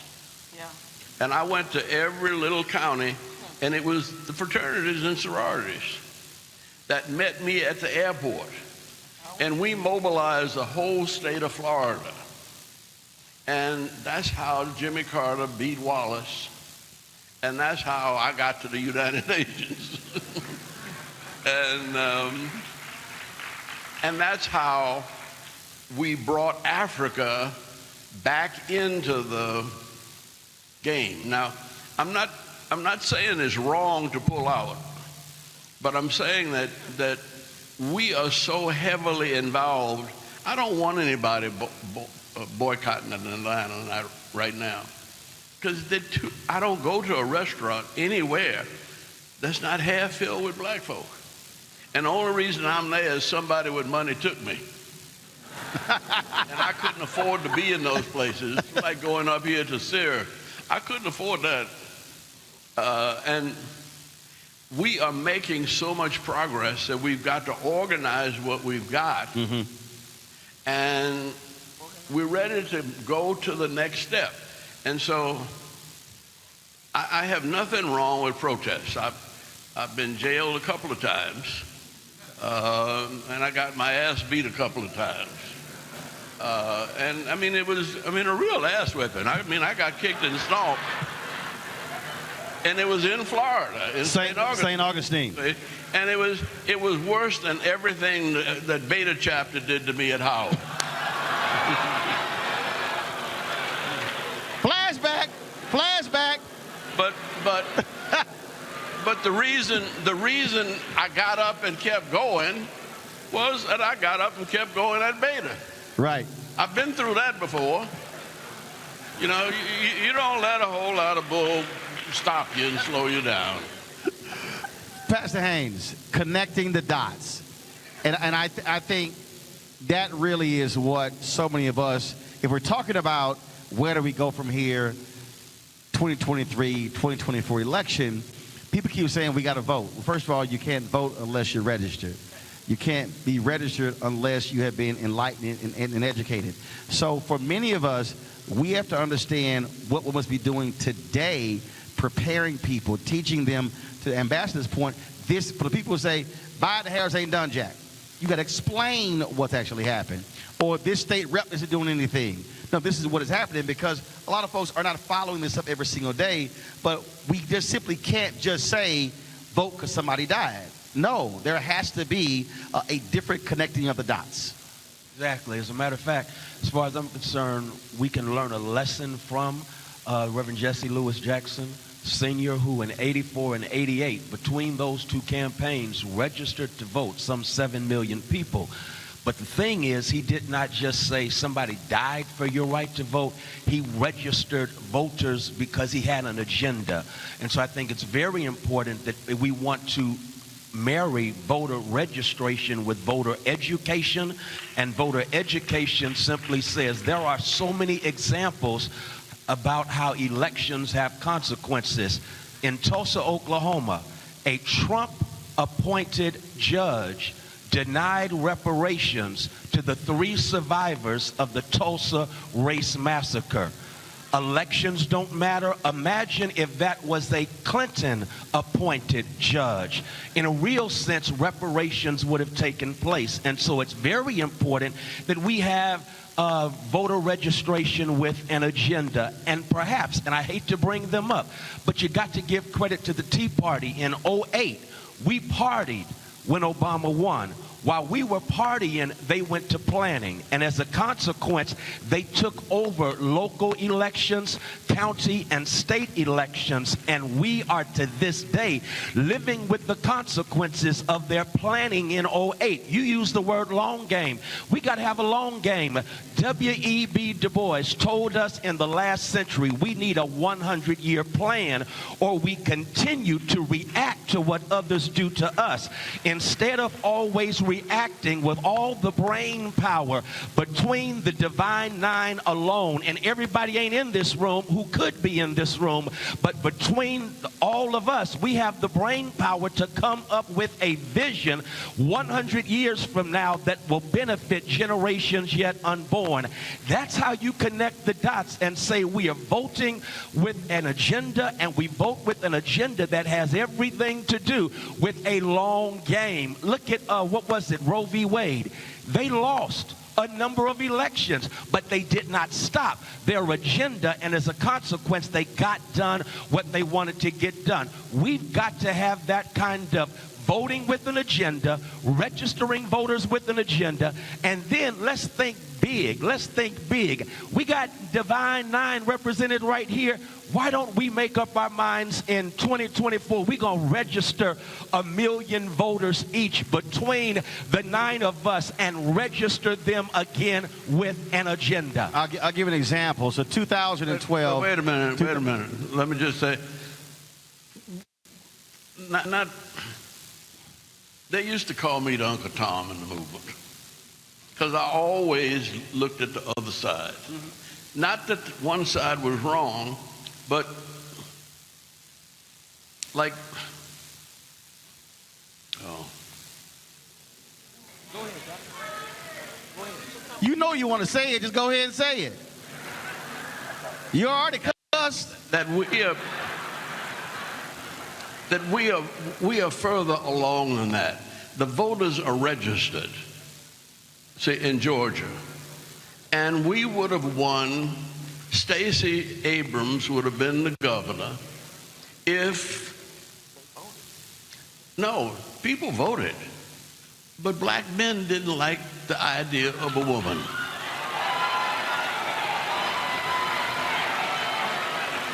And they would not. Now, we have to face up to that. Yeah, but the other side is that we control the federal politics in Georgia. Georgia is a blue state. Raphael Warnock, who's supposed to be here, is taking care of business in Washington. He's the senator. We got 2 senators, one black and one Jewish. And we're doing okay there, but we're not doing okay in the county. But Ambassador, at the county level and at the state level. The state constitutions, it's the governor of Florida, it's the governor of Texas that is crazy. Right, but in Georgia. And I don't, it's a kind of a sickness. And let me go ahead and break it down, and y'all forgive me. But it gets back to sex. And these folk are threatened by black manhood. And, I mean, we've taken over the basketball games, the football. You know, we're moving in just about every direction. And that's the way it's supposed to be. But a lot of very rich people are getting very insecure about the very progress that we're making. Yeah. So that's why my book is called White Fear, How the Browning of America is Making White Folks Lose Their Minds. That's right. But they don't, I go back to all the way back. There's Arnold Toynbee has 17 volumes of history. And in one of them he says that Western civilization was dead when it started coming to America.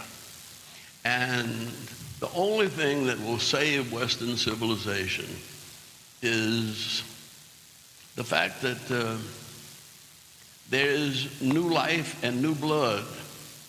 And he referred indirectly to the slaves coming here. Now, I know you don't want to hear this, but I decided when I was a young man that I was not sent here as slaves. I was sent here with all of us to redeem the soul of America. That's what Martin Luther King said. Right. Well, to redeem the soul of America, you give your life for America. You give your life to help this country rise to its true greatness. The integration of cultures here is creating another kind of spiritual world order. And it's like Joseph in the coat of many colors. Did his brothers sell him into slavery? He didn't think so, and he was easily to forgive them when they came after the famine. And he understood that God sent him into Pharaoh's kitchen to find a way to get to Pharaoh to save Egypt at that time. And so there is a sense in which, well, were we sold into slavery? Yes. Or was that an act that sent us here to redeem the soul of America and also to redeem the planet Earth? You said something earlier, you talked about Georgia, where Georgia is now. But Georgia didn't get there without mobilizing and organizing. No. When you dropped the registration numbers, when we're talking about... No. We haven't dropped. No. What I mean is, with the automatic voter registration, there were policies put in place that got the folks registered. Here in Texas in 2022, 75% of all young voters 30 and under did not vote. Right now in Louisiana, the registration numbers in Louisiana for black people are significantly low. Mike Espy, more than 100,000 black folks did not vote in Mississippi, and he only lost by 65,000 votes to Cindy Hyde-Smith. Right. So with Pastor Haynes, what you're talking about there, by registering those folks, we have to use the data, looking at our numbers and where our weaknesses are. Well, let me keep on the signifying. And then driving it. No, let me put one thing in. I fight with my women. You're welcome. I don't like these purses. I wish the money that goes into these fancy, highfalutin purses that are designed in Europe will go into education. And I have that fight at my house. But also, I wish the Air Jordans would also go into education as well. I have it with my wife, but I don't have it with my daughters. Absolutely. But Ambassador, 1 second. I got it. Pastor Haynes, on the mobilization part, we have to be wherever we are, looking at our local numbers to see where the weaknesses are, and then that's where our possibilities lie. Roland, right here in Texas, you have 700,000 unregistered black voters. Trump won Texas by less than 700,000 votes. In Texas. And so as a consequence of voter suppression laws that were added to in the 2023 session, voter suppression. It's more difficult to vote in Texas now than it was in 2021. And so I don't want us, I think it's a both and, Ambassador Young. I think you have some who are registered in some states. I thank God for Georgia, but I can't live here in Texas knowing that they are doing everything in their power to stop us from voting, because you have the Grand Wizard of Texas trying to outdo the Grand Wizard of Florida, and their main thing is they don't want us voting. And so we have to register folk to vote and then mobilize, educate, and get them to the polls. That's still the deal. Siobhan, I'll give you an example. 2011, Ohio passes a voter suppression bill. They needed 300,000 signatures to get it on the ballot in 2012 to vote on it. So I'm at CBC. Congresswoman Marsha Fudge has her panel, and I'm questioning all the presidents. And I said, how many of you know about this thing happening in Ohio? And none of them knew. And Congresswoman Fudge, she's looking at me, she's like, okay, move on. I'm like, nope, not moving on. And I stayed on it. Here's what happened. The next day, the panel met. The next day, amongst all Divine Nine, they recognized they had 120 chapters in Ohio alone. If the Divine Nine said every chapter will get 1,000 signatures for the petition, the Divine Nine alone could have been responsible for 1/3 of all that was needed. So the point I'm making is we keep touting our numbers like a pastor touts his church numbers, but it ain't reflected in tithes and offerings. Well, it depends on the church you go to. There you go. What I'm saying is we have massive numbers if we use them. But let's talk about the context. Georgia and Texas, Delta Sigma Theta actually filed suit against both of those states because of the voter suppression laws that were happening. You cannot serve water in line, the state of Georgia. You can't access those that are seniors. They can't sit. I mean, these are clear characteristics of white supremacy. And when you're talking about collective action, I want to tell you this, and this is controversial for some, but white supremacy also lands in our organizations as well. Oh, yeah. But wait a minute. Hold on, Ambassador. Let me give Finish your context point. to that. I'm coming. Go ahead. Because where white supremacy shows up is in these conversations where we're splitting ourselves based on the collective few instead of a collective we. Yeah. And if we decided to be a collective we, where we decide which states we're going to focus on, what our battlegrounds are going to be, if we didn't care about the color of the t-shirt and be United Shades of Black, then we would actually be able to change the trajectory of all these states. Let me just say this about black women. Let me thank black women for saving democracy again. Because, and again, this is not about party, this is about percentages. If you're looking at low propensity voters, that's what we talk about, low propensity and high propensity voters. This conversation we have is to acquire. What we have to start doing is changing the landscape of who's in this room. Who are we inviting that's not in this room? There's about 3 million degrees in this one room. And what we have not done is dealt with the low propensity voters who don't care about Divine Nine and come off of our high horse and say, you know what, brother, sister, we need to take you to the polls. We need to train you on how to do this. The battleground states, we got to start calling them out. Florida, Georgia, North Carolina, Pennsylvania, Ohio, Michigan, Wisconsin, Arizona. I mean, these are states where black people are. Right. And if we decided to use the VAN system actually calculates not only chapters, but number of low and high propensity voters. Right. And if you understood the difference, the high propensity voters are in this room. We're going to go vote because we were taught to vote. But the low propensity voters are the people that got their pants hanging down and you talking about them when they walk by instead of bringing them to the polls with you. So we got to do our due diligence to identify how we organize. This is the last thing I want to say about this. Black men and black women have to stop fighting too. We have got to change this narrative of them, us. Black women are saving the day, but guess what? Brothers, your 17% needs to be in line with wherever we're all going. Why do we collectively do this as a people and begin to start focusing all of our investments? We've got to invest in communications. We've got to invest in mobilizing on the ground. You said mobilization. You said education. We also got to talk about candidate updates. I want to clarify a myth for this room. Every Divine Nine organization should be hosting candidate forums. It is not against your tax status. That's right.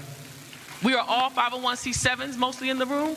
We are able to highlight every candidate that is running in our organizations. You cannot endorse them, but you should be educating your communities about them.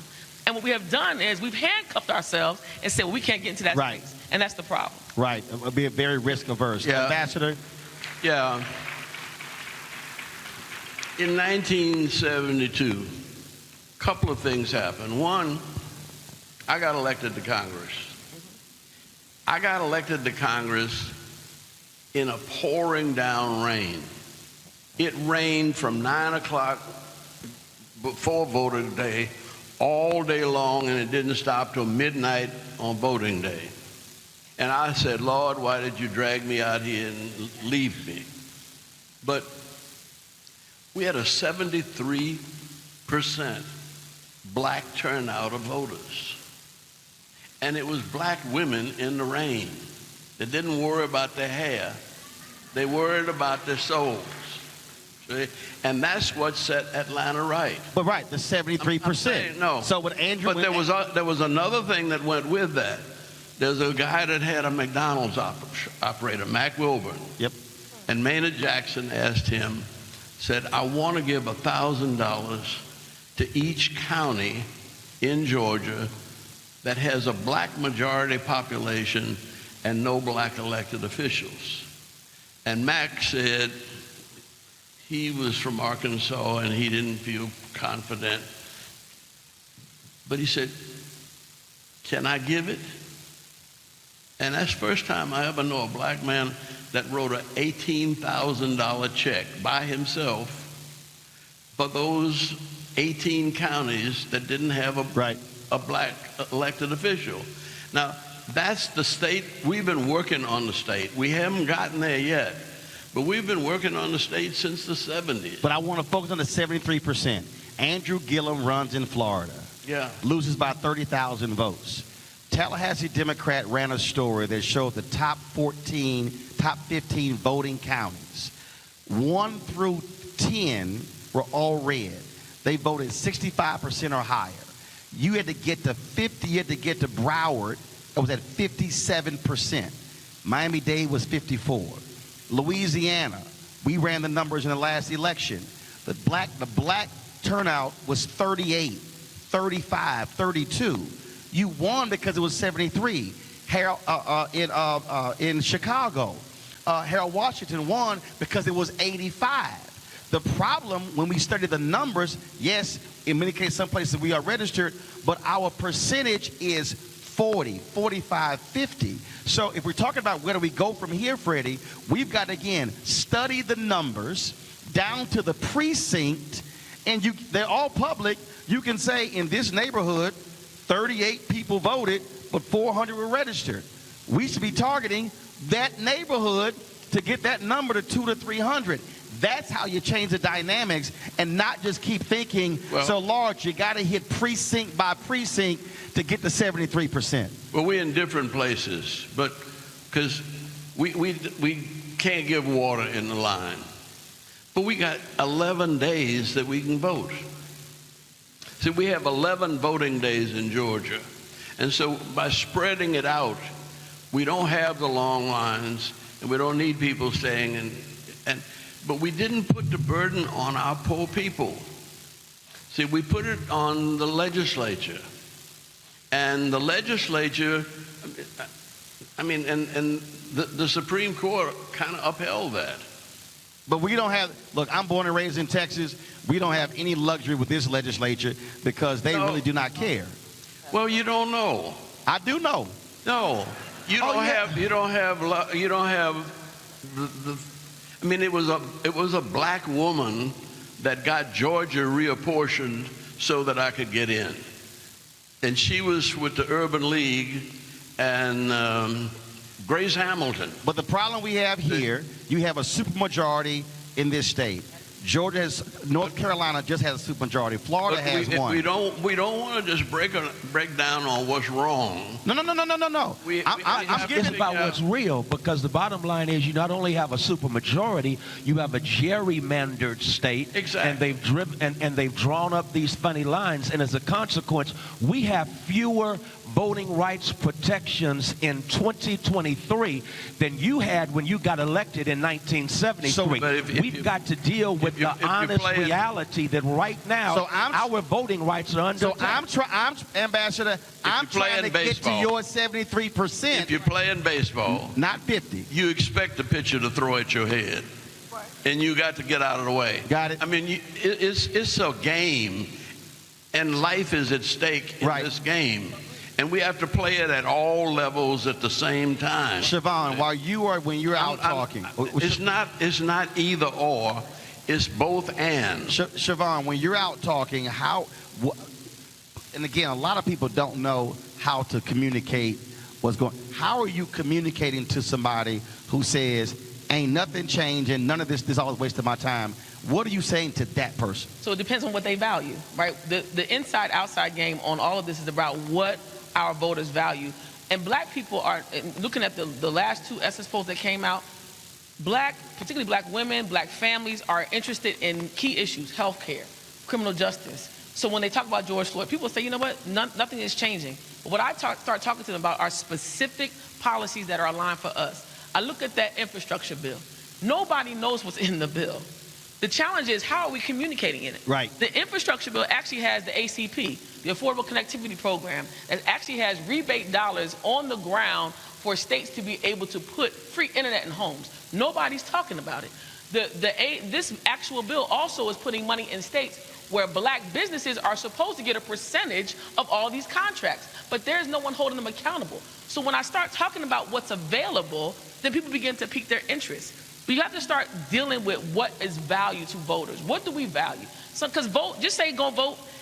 And I want to talk to there's young people See, I tell a person, what are the three things you care about? That's the We value. start there. I don't even go. I say, what are the three things you care about? And we go from there. Absolutely. And the other thing, too, is the generational piece.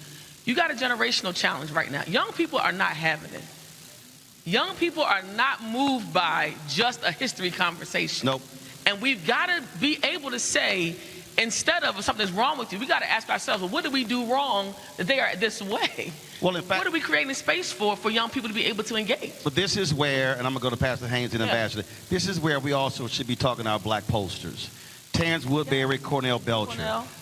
Terrence Woodbury presented some data to Melanie Campbell's group in Atlanta, where based upon focus groups, and this was one of the interesting things that he said. He said, if you use the phrase voter suppression, he said voters 45 and under automatically think that's civil rights movement. He said, but if you say they're closing our poll locations, he said that identifies with him. Right. He also said in the data, he said, if you look at most politicians, when they come talk to black folks, they talk in terms of poverty dollars, whereas young voters today want to know about, what about business creation? And so part of this, and this is where every divine night reach out, and I got his number, to Terrence Woodbury and Cornell Belcher, two of the preeminent black pollsters, Ron Lester, another. They've been doing specific focus groups on black folks to say, this is what you should say. And last point, Freddie, he said, if you, in all the data points, the black voters, if you told those black voters, your vote will make the difference between winning and losing, they voted at a higher rate. Amen. So we have to know the language to be speaking to black folks in 2023 that's not the same as 83, 73, 63. Go ahead. Tell the whole truth. So, and this is a generation that's concerned about the environment. Right now, this planet is on fire, and this generation is growing up wondering, am I going to have a planet to live on? And so to connect voting with the planet and an agenda that reflects that, energizes that vote. I got to go back to this, though, Roland, and that is the whole piece around education. I'm talking about public education. I was teaching at Paul Quinn College a few years ago during an election year, and a young cat bragged to me, I don't vote. And went on to say, I don't vote because of the Electoral College, which is going to elect the president regardless of what I do. We kept talking. The brother never had civics. The brother never had government. And as long as you have a Republican, right-wing, extreme government controlling education, they want us ignorant. They want to rewrite history so that they don't know, so we don't know what role we played in history. And so it's not even unusual that they're talking about what? We benefited from slavery. No, y'all benefited from slavery. They're talking about we gained skills from slavery. No, we came here with skills. And so we've got to take back our education, and in taking back education, we've got to teach folk how government works, because most of our children now don't understand civics or government, and if you don't understand it, you reach ignorant conclusions based on the lack of education. We're going to close. I got literally, let me just say, I got 2 minutes, and we're going to close with this, and I want you to speak to this. Birmingham changed because James Bevel was teaching the children. Anybody who studies the movement, y'all were teaching in the cities that you were going to. Do you believe that we have to get back to freedom schools and the teaching aspect, not just in the classroom, but externally to teach our folks about going to the next level? Your thoughts? Well, yeah, but James Bevel and Bernard Lafayette, John Lewis did their job in 1960. Fisk is supposed to be teaching children now. Fisk is supposed, and Tennessee State is supposed to be teaching teachers in the classroom to get to black history. We don't know. Lift every voice and sing. But Ambassador, here's the problem. There are 107 HBCUs that have 247,000 students. 20% of them are non-black. There are 1. But that's okay. No, Ambassador. No, Ambassador. We are not. There are 1.6 million. This has never been about black folk. It's been about right versus wrong. Right, but there are 1.6 million black students at PWIs, and so the reality is there are 6 times more black students at PWIs than HBCUs, so we can't just solely think the HBCUs are going to teach them, because we got the 1.6 million at PWIs. But we got 52,000 people in Georgia State University right now because we won a lottery. Yes, and we got here at Texas A&M, my alma mater, they won't even hire a black journalism professor who has the credentials because the governor and the Board of Regents didn't want the sister there because she worked for the New York Times. And so, okay, and we got a black president at Georgia State, and we graduate more black students there on Hope Scholarship than any school in the world. And what I'm saying is what y'all done in Georgia has to be replicated in multiple states so we can get to our goal. But we won't do it complaining about it. We do it by organizing. Yes. And the organizations are right here in the Divine Nine. If you're getting the message from God right now, the world is on fire. And if we're going to save it, it's got to be about seriousness. We had 400,000 volunteers working for nothing with the Olympics. And when we brought the Olympics, we raised $2.5 billion for the Olympics, and black folk got 41% of every dollar spent. See? And it's over a long period of time. Now those folks' children are going to colleges, and they're getting the message from their parents. And so I'm not talking about what's wrong anymore. I'm talking about what's right and how we build on it. So I'm gonna say this here, closes out, because I know Major's cut off another song, and that is this. Our marching orders for me are very simple and pragmatic, and that is when we leave here, we have to operate from a micro and a macro standpoint. Every person leaving here, you go back to your particular city and say, what was the black turnout in my city? Right. Where are our voters? The data is there at the Board of Elections.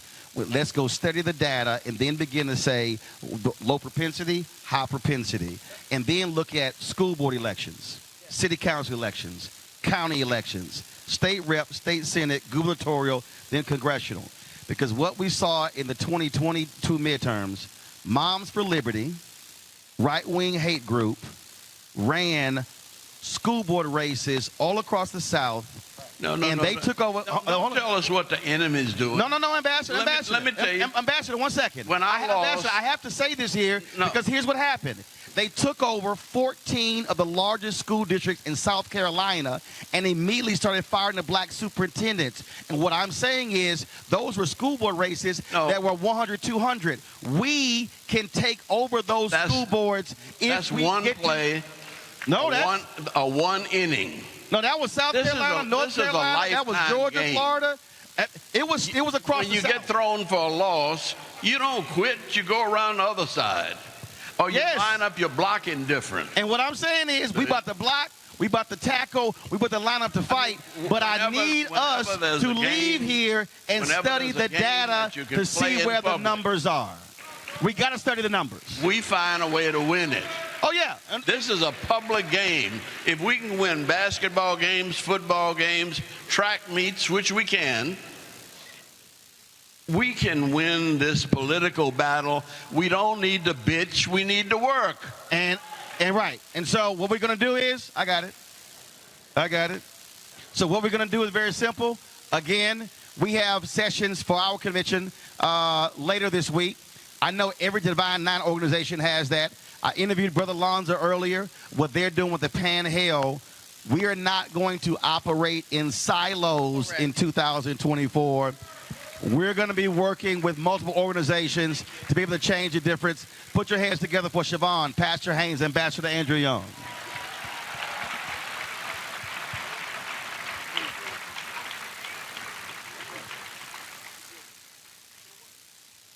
Right now, folks, give me 1 second. I got it. Let me pull his notes up. Folks, many of you heard his platinum-selling song, Why I Love You. It was a hit all across the country. And right now, I'm going to bring up Major to sing his hit song, Why I Love You. Major, come on out.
Yeah. So, I'm about to sing a song that Stevie Wonder said would be the wedding love song for years to come. It was a love letter that I wrote to God, and love wrote me back. This song has literally changed my life, and I dedicate it to every beautiful lady here, to my wife in her absence, who also happens to be an AKA. If I can get stillness for a moment as I share this song called Why I Love You.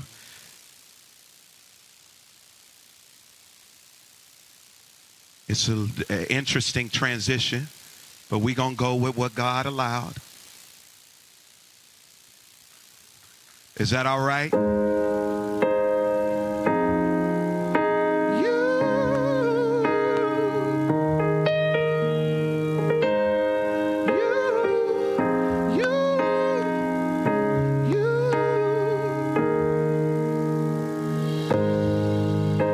I found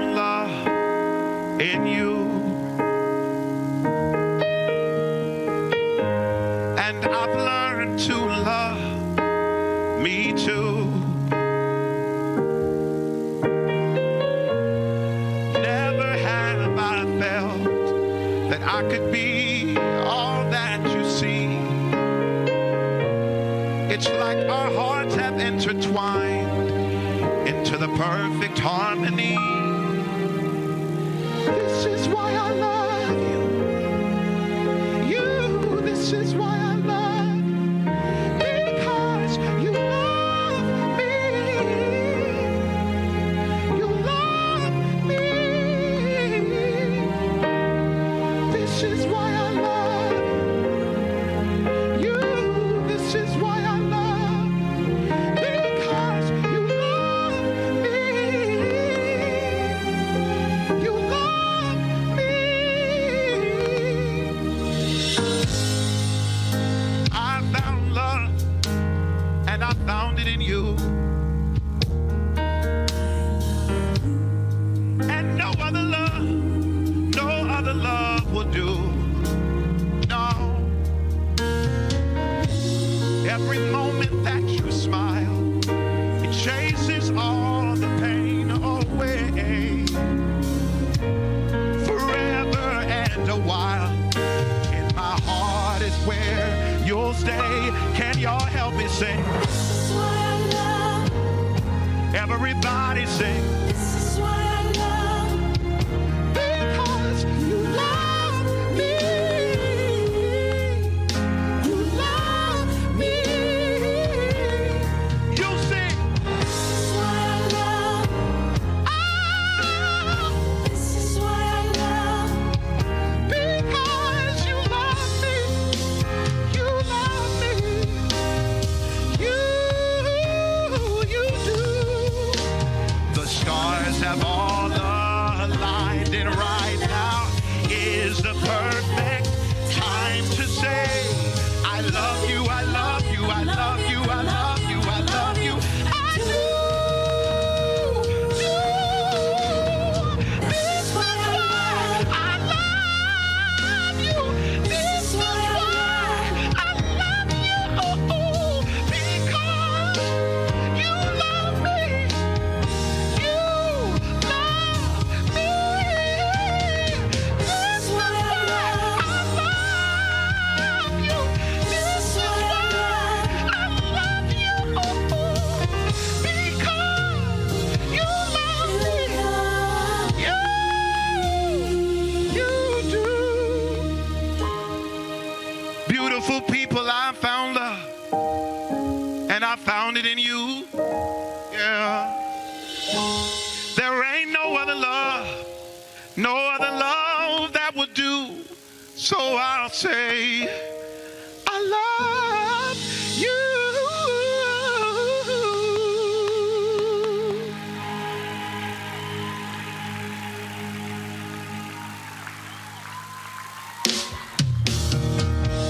Beautiful people, if there's love in the room, everybody say love. I knew it. If there's love in the room, everybody say love. I'm going to come down there, and I want everybody in this building up on your feet right now. Everybody up. Understand this, that regardless of everything that's going on in the world, love is the one thing that can change it and make a difference. If you agree, make some noise. If you agree, say love. Everybody sing it out. This is why I love. Can I hear you sing it out? This is why I love. Everybody sing it out. This is why I love. One more again, sing it out. This is why I love. Everybody sing it now. Can I hear you sing it out? God bless you, sing it out. Good to see you, God. Everybody sing it one more again. Yeah, yeah, yeah. I found love. And beautiful people, I found it in you. Let me get to her move, man. Ain't no other love that will do. So I'll say,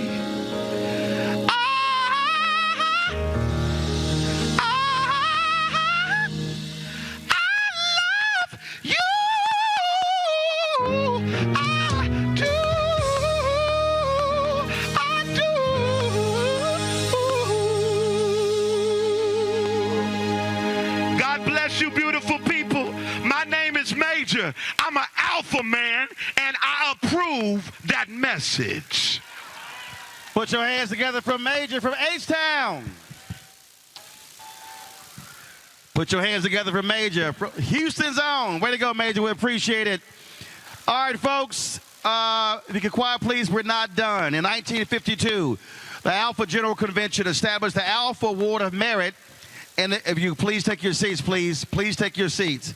And the Alpha Award of Honor to appreciate the award recipients for the tireless efforts on behalf of African Americans. Excuse me to everybody in the room, please take your seats.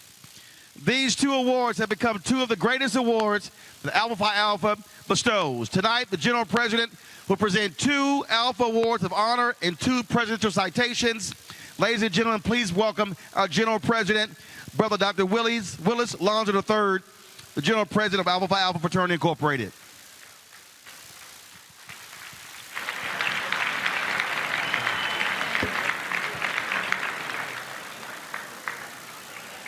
Ladies and gentlemen, ladies and gentlemen, ladies and gentlemen, could you please take your seats, or if you're leaving the room, please leave the room quietly.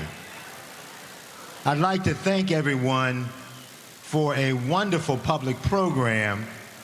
I like festive debates because they recognize and reflect what we're really dealing with in our community, and that's the melding of generations.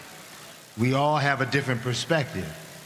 But tonight, I have the privilege, and I want to thank Brother Martin. Do yourself with Brother Major, it's all right. For the introduction and serving as our Master of Ceremonies and panel moderator, we appreciate you. Let's give him a round of applause. I have appropriately removed some of the flora and fauna from the script so we can get down to the brass tacks of why we are here, and that's recognizing some outstanding people who have served our greater community at large.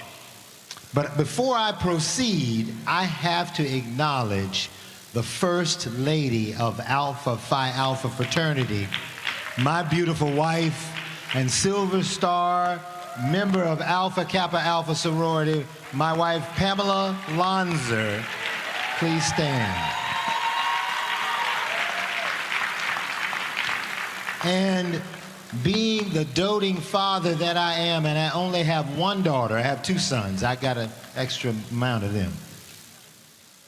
My daughter is in her now second year, approaching, of being a member of Alpha Kappa Alpha through the Mu Pi chapter at Spelman College.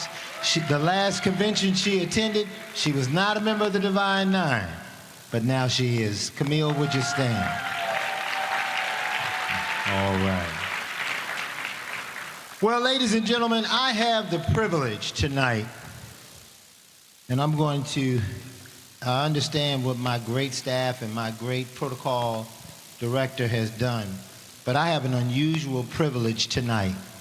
I am a scientist, an expert in biomedicine and an executive in pharma, but as a young HBCU chemistry major who was aspiring to decide what to do with his life, I ran across the name of the first person who is about to be awarded a very significant award.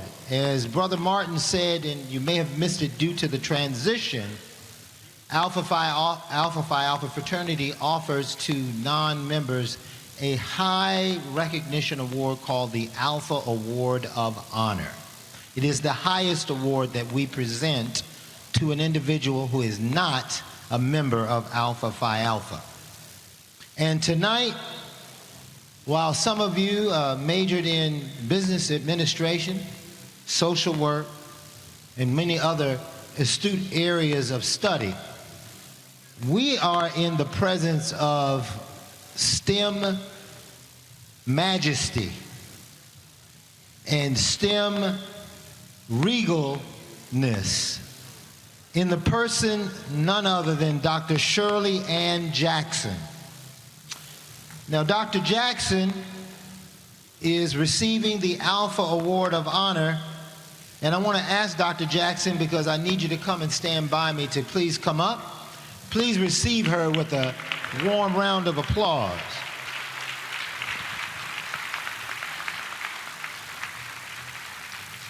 All right.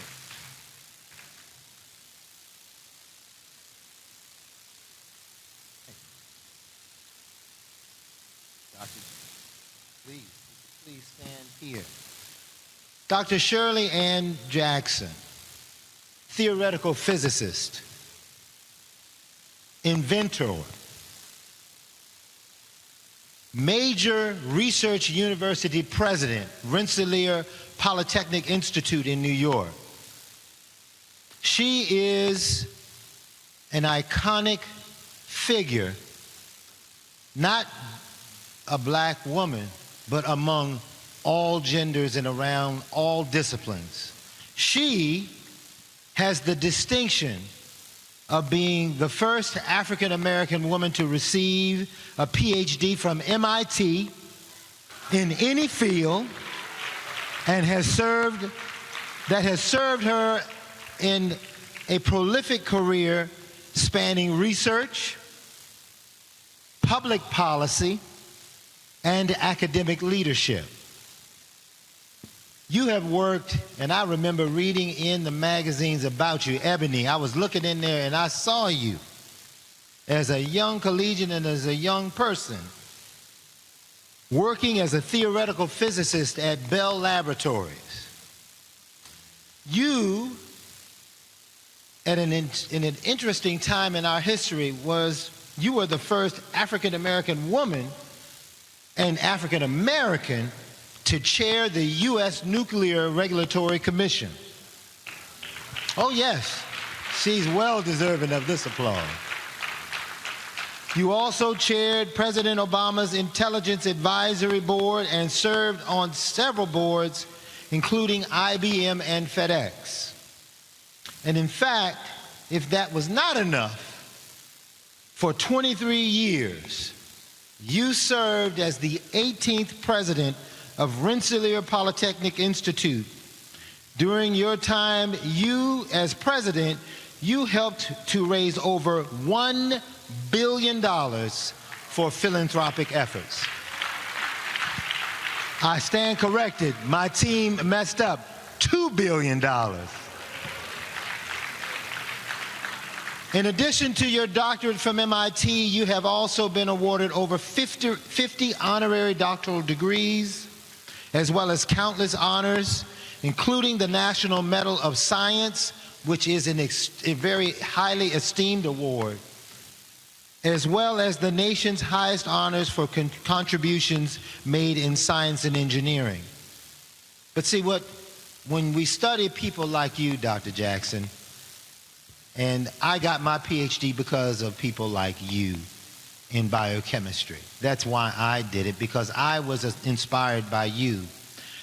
But like you did during my journey with the PhD, you were isolated socially at MIT, but your sorors of Delta Sigma Theta helped to uphold you as you made your journey, as the men of Alpha also helped me to endure that grueling process of the PhD in biochemistry. So tonight, I have the esteemed pleasure for your demonstrated commitment to social justice in the field of science and technology, present to you Alpha Phi Alpha's highest award for a non-member, the Alpha Award of Honor for 2023. Dr. Jackson, congratulations.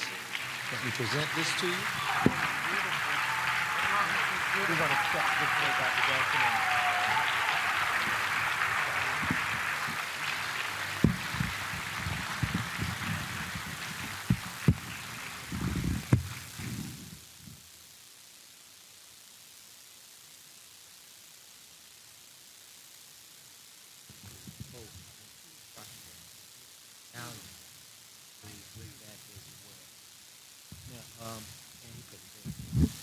I cannot let Dr. Shirley Ann Jackson one of my heroes, my sheroes, not have a few minutes just to at least express her sentiments, Dr. Jackson?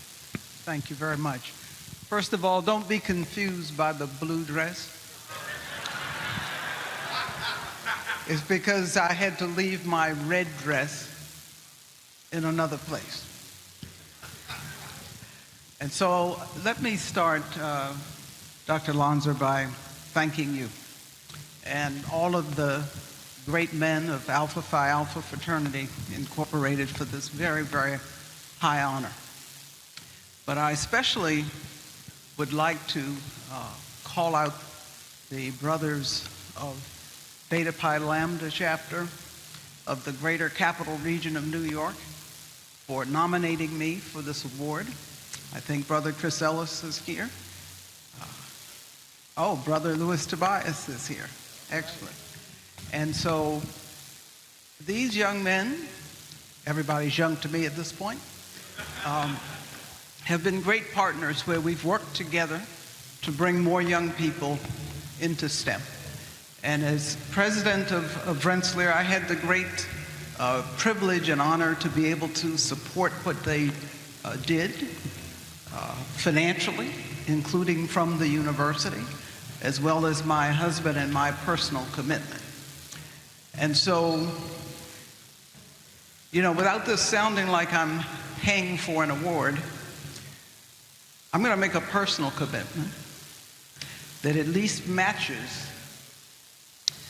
what you've received to the George Biddle Kelly Foundation.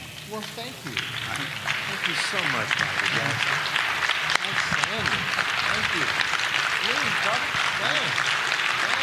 Thank you. Thank you so much. And then finally, our lives unfold in ways you don't know.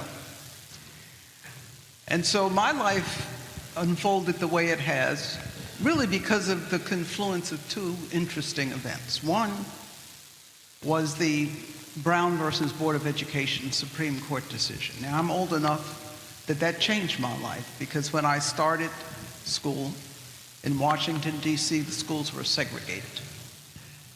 And they were pretty immediately desegregated because of that decision. And so instead of going miles across town with my sisters, I was able to go to school in my neighborhood, interestingly enough. But the second was when the Soviets launched the Sputnik satellite. And that got everyone in this country worked up about what was going to happen. And so the space race began, which was really a science-based defense race. And the curriculum changed in the schools. And some people say it was because the schools were desegregated. There was a tracking system introduced, and we were tested in the 6th grade, and I ended up in an accelerated program. And that ended up leading me to MIT. But I've lived my life and my career because of things my father told me, which were the following.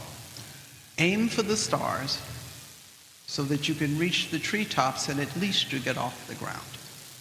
My mother taught all of us to be able to keep our own counsel, draw on our inner strength, to get through the hard times, and to try to do something for someone else along the way. And so I've always subscribed to the point of view that I think it is important when these windows in time open due to people like the great Ambassador Young and so many others, that it is important to step through that window and to try to make a difference in the world. And so I've had the privilege of being able to do things like help eliminate loose weapons-grade uranium. I know that sounds pretty esoteric, but remember, that's what bombs are made of. I've had the pleasure of working with countries of the former Soviet Union to strengthen the safety of Soviet-designed reactors after the big Chernobyl accident. and to work with the post-apartheid government, the Nelson Mandela government in South Africa, to train their regulators and to strengthen and help to write nuclear legislation. So each of us serves in our own way, and I felt, and have always felt, it's my responsibility to take the gifts I've been given and to step through my window in time to help our own young people along the way, working with great partners to make a difference. So this honor means so much to me. And by the way, my great husband is a brother who became an Alpha at Fisk University, and we've been married for 42 years. So Alpha men are not bad. Thank you so much, Doctor. Appreciate you so much. In the spirit of history and divulging more about the Alpha Award of Honor, there is only one other time that is in our recorded history since 1952 that an organization has been recognized by the fraternity for its excellence, and that was the PepsiCo company back in the 50s because of their acceleration of black leaders. I know that the international president, Annette Reed, and the international president, Elsie Cook Holmes, are both retired executives of Pepsi. I do drink Coke, but on occasion, I drink Pepsi for you. I just wanted to be honest. But tonight, and I did a lot of investigation when I made this decision, and it is intended to be the opening to other recognitions like this, because I recognize the torch of hope and enlightenment that women in America carry for our communities. I have the distinct pleasure of offering this next award being presented to Alpha Kappa Alpha Sorority Incorporated, led by its international president, Ms. Danette Anthony Reed. Would you come forward, please?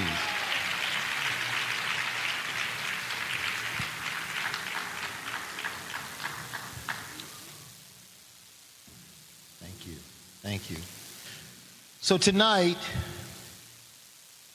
we know the annals of history reflect that the ladies of Alpha Kappa Alpha were founded on the campus of Howard University in 1908 and is the oldest Greek letter organization established by African American college-trained women. The small group of women who organized the sorority were conscious of their privileged position as women of color in the academy and just one generation removed from enslavement. These visionary leaders were resolute that their college experiences should be as meaningful and productive as possible, and Alpha Kappa Alpha was founded to apply that determination.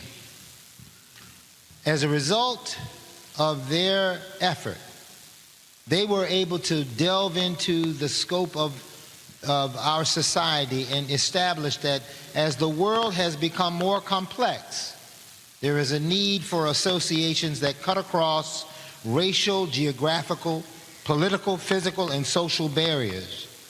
And Alpha Kappa Alpha Sorority Incorporated is an organization that fulfills this need. We reflect on many of the contributions that your sorority has illuminated to the black community. And a strong example is the historic Mississippi Health Initiative, led by your sorority to provide health care to individuals who were impoverished and sharecroppers in the state of Mississippi. The goals of Alpha Kappa Alpha's programs and activities center on significant issues in families, communities, government halls, and World Assembly chambers. You all produce award-winning media about your sorority. You know, that's a nice thing to tout when it comes out. And you also have been historically establishing yourself through your historic efforts in HBCU fundraising that is unprecedented. But in the spirit of SOAR, I hear that in my household from now and again, you most recently, as a sorority, celebrated the opening for the members-only Federal Credit Union, the first black-owned, women-led, sorority-based digital banking financial institution in the history of the United States. Madam President, for your sorority's historical leadership on the front lines of change, education, and advocacy, it is my distinct honor to present the 2023 Alpha Award of Honor to the Alpha Kappa Alpha Sorority Incorporated.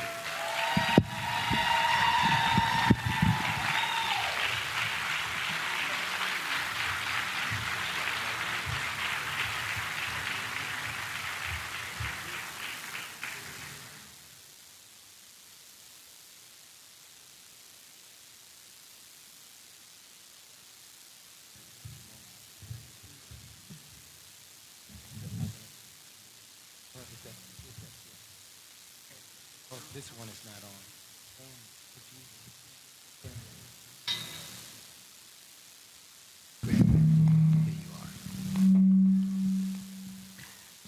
Okay, I just want to say, on behalf of the women of Alpha Kappa Alpha Sorority Incorporated, we want to thank you.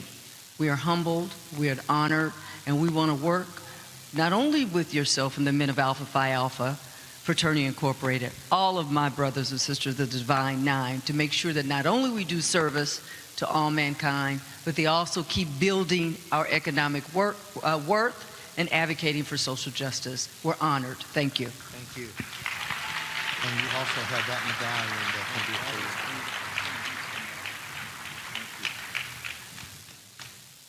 Now, as we continue to move on, we have moved to a very high honor for our guests tonight. We have two more, and then we can go out and enjoy some food, and I'll make it as succinct, but of the appropriateness for our honorees. Our third presentation tonight falls into the category of the General Presidential Citation. This citation is given in honor and recognition of significant work, both at the society level or within a field of study. And something must be good about Washington, D.C., because I know Dr. Jackson's from Washington, D.C., and this next honoree, she's from D.C. Not a lot of people know that, but I happen to have been studying a little bit. But this third presentation will be a presidential citation to none other than Dr. Glenda Glover. Would you please join me, Dr. Glover?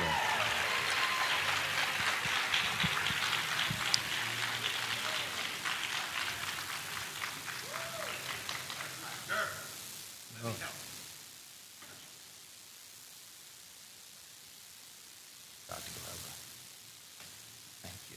Please come stand here. I get to tell you what to do this time. Last time you were telling me, where's the check? You remember that? Y'all remember that, don't you? Dr. Glover, you began serving as the 8th president of Tennessee State University in January of 2013. Now, this was historic in its own right, being the first woman to lead that institution. Now, here's where the Superman or Superwoman cape comes out. She is a certified public accountant. You are one of 2 African-American women nationwide who hold the PhD, CPA, and JD combination. and you are regarded as one of the nation's experts on corporate governance. Now, I've got to slip this in because I think this is the right point. She doesn't know I know this. I'm not going to say the year because I'm not going to have her pinch me as she walks off the stage.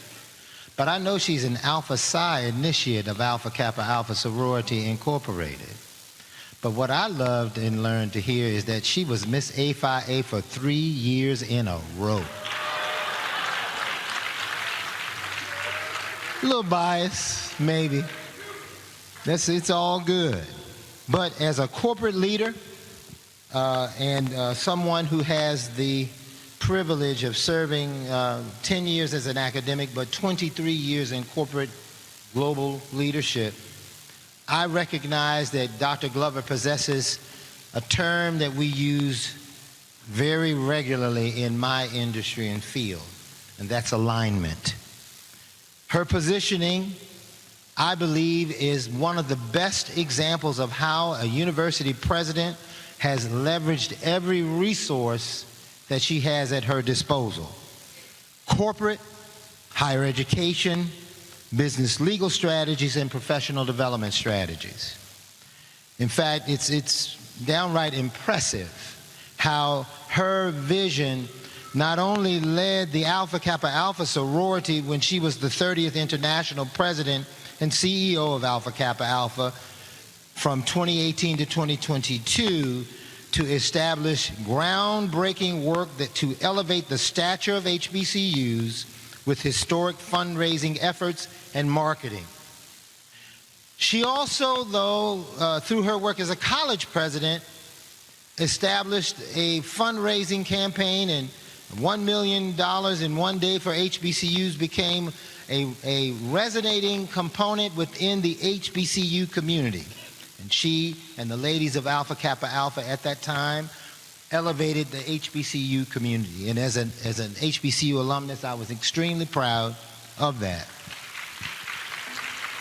But what I want to say is that she's also taken that position and her legal expertise to places, for example, in front of the Tennessee state legislature, where she was literally being pelleted by questions of how can you do this, how can you do this, but her professionalism, her legal expertise, her ability to leverage her knowledge across several fields made it apparent that despite the intentional and racist efforts of this legislator, his attack was foiled by the beauty and prowess combined of Dr. Glover. And I say beauty in the sense she's a beautiful person.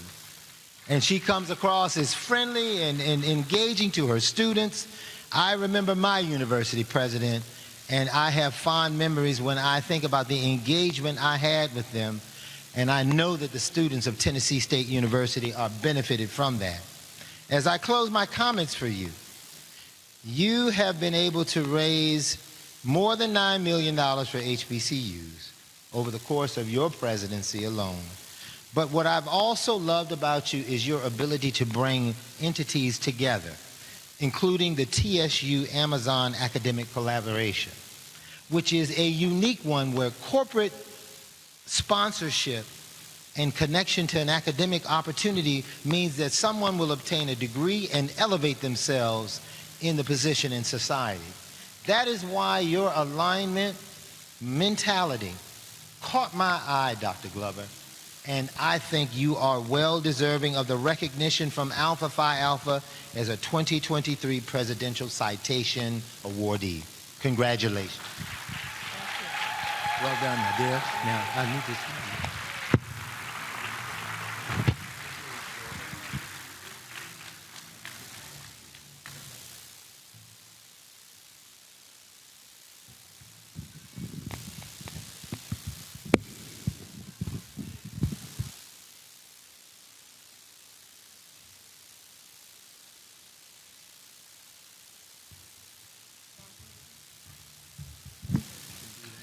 I've heard you preach. General President of Alpha Phi Alpha, to the members of Alpha Phi Alpha, and to all who are here tonight, thank you very much for this citation. This is an open-ended award. There's so much more to be done. We're joining forces, continuing our forces with Alpha Phi Alpha and the Divine Nine to fight for educational equality, for fairness and funding, for social and economic parity. The fight still continues. So thank you very much. I'm looking forward to continuing this struggle with you. Thank you. Thank you so much, Dr. Gray.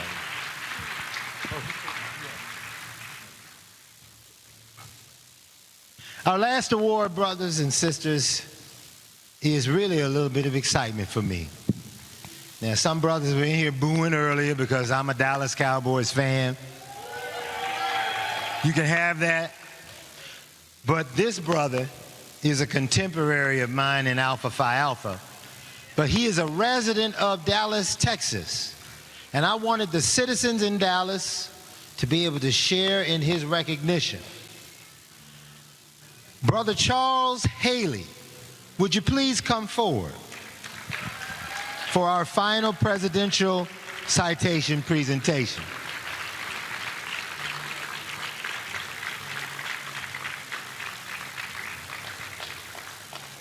As Brother Haley comes, Brother Haley,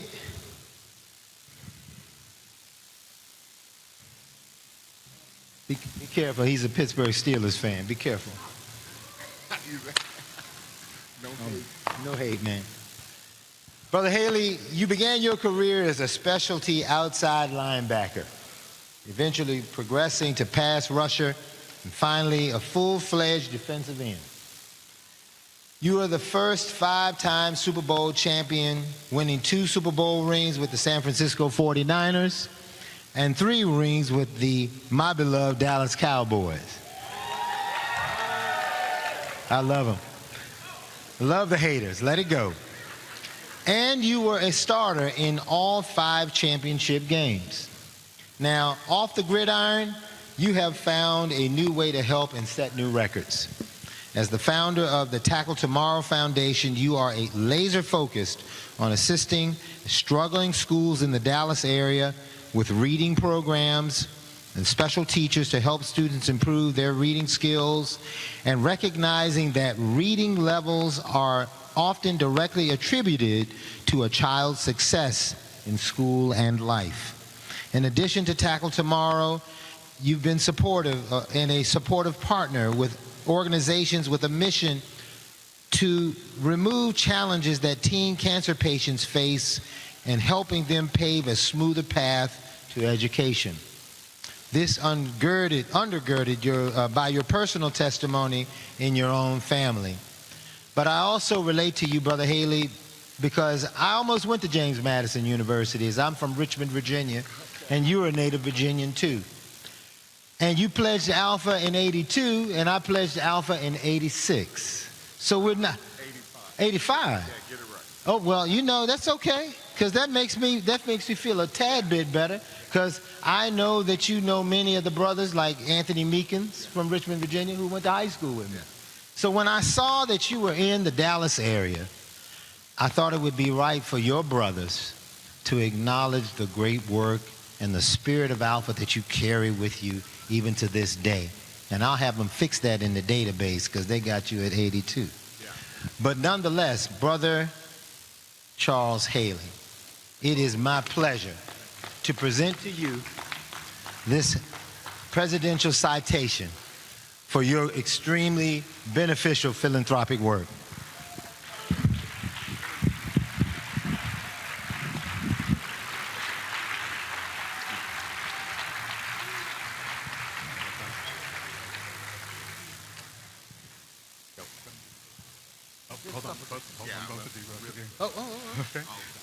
Hey. Good evening. Good evening. I'm Brother Adrian Escalante, president of the Xi Tau Lambda chapter of North Dallas County. Our chapter has the honor of serving with Brother Haley and his foundation's efforts to feed the community. General President Lanza, knowing that you are a fan of America's team, the Dallas Cowboys, we wanted to give you a memento of your week in Dallas, as well as of our NFL Hall of Famer, Brother Charles Haley. Please accept this personalized autographed jersey.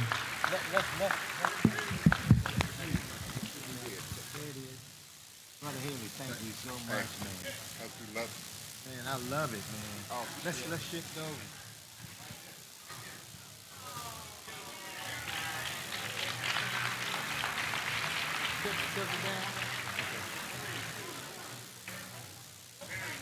Woo! I love it. That jersey's heavy. Thank you, good brother. Thank you so much for honoring me. Tacklemar, we go into the ELF schools in South Dallas, and we transform the schools from the inside, put computers. They are miniature private schools after we leave, but we never leave because we leave that footprint forever, because Tacklemar is not going anywhere. The reason why I pledge Alpha Phi Alpha because of the service work that they did, and because they graduate too. So, you know, hey, I went to James Madison, I got a white education, but I got one, you can believe that. And, but when I went to school, I was reading 2 grade levels behind, and the hardest thing I ever did in my life was to get my college degree. And I do mean it's hard. So I gave James Madison my Hall of Fame bus, because I want every kid that walks through that school to understand it's not a right, but a privilege, and they should get their college education. And, you know, this is something that I live on a daily. And I'm happy the brothers, they come out to help me serve about 6,000 meals during Christmas and Thanksgiving. Guys, I'm blessed. The people on my board, most of them are Trumpers. You know, I went down to see the president because you got to understand. You got to understand what you don't understand. And I went down to try to understand it, and I still didn't. But those guys got all the money, so you know what? And my job is on my board is all those guys by the end of 1 year to make them change the way they view black and brown. And then the other thing that I feel like I have to do, I have to change the way black and brown families view education. And if I can't do that part, guys, I'm you know, it's a waste of time. And God has blessed me, and thank Apple for honoring me. My brother. Appreciate you, brother. Much love. Ladies and gentlemen, thank you for staying with us so we could present to our honorees. I would like to, as we close, and I'll ask Dr. Augustine, our general chaplain, to come, that we still have plenty of food in the reception that's prepared for you in the foyer. We ask that you would join us tonight, and I look forward to seeing you and fellowshipping with you. Thank you for being a part of our public program. Oh, did he? Okay, is Brother Broadnax in the audience still? Please come forward. I did not know that. Please come forward, Brother Broadnax. We'll close very shortly, please. Please. If you don't know, Brother T.C. Broadnax is the city manager of Dallas, and an alpha man, and he's my brother, and he's my alpha brother. Here you go, Doc. Thank you. Good evening, everyone. I know I'm standing in between whatever's going on out there, so I am not going to be long. I wanted to bring greetings and welcome those who are not from the great state of Texas and or not from Dallas. Want to welcome you to the fine city of Dallas. I am hopeful that you are going to enjoy your time not only at this conference and convention, but in our city. I will say this as a proud Alpha brother. It is extremely rewarding to, one, be in the presence of many people that have continued to do the things that I heard a little bit about this evening, and that is continue the efforts of service. I think in support of the Divine Nine, I would say it is appropriate and a perfect time for us as Greek organizations to continue the unified nature at which we are continuing to address many of the issues that many of us got into these fraternities to make sure we were fighting for and or against, that we've got to collectively continue to work together. Because there are many things going on, even in this great state, that don't sit right with the future of the young people that we raised and or continue to support through our efforts, that we got to continue to fight the fights from positions of whether it's a part of these organizations or what you do in your day job. Not be remiss and forget that the struggle is real and we're living it every day. And so I want to thank not only President Lanza, but the entire Alpha Phi Alpha organization for what you've been doing in your individual communities. I know our individual chapters here, we do a lot of work and we spend a lot of time giving back.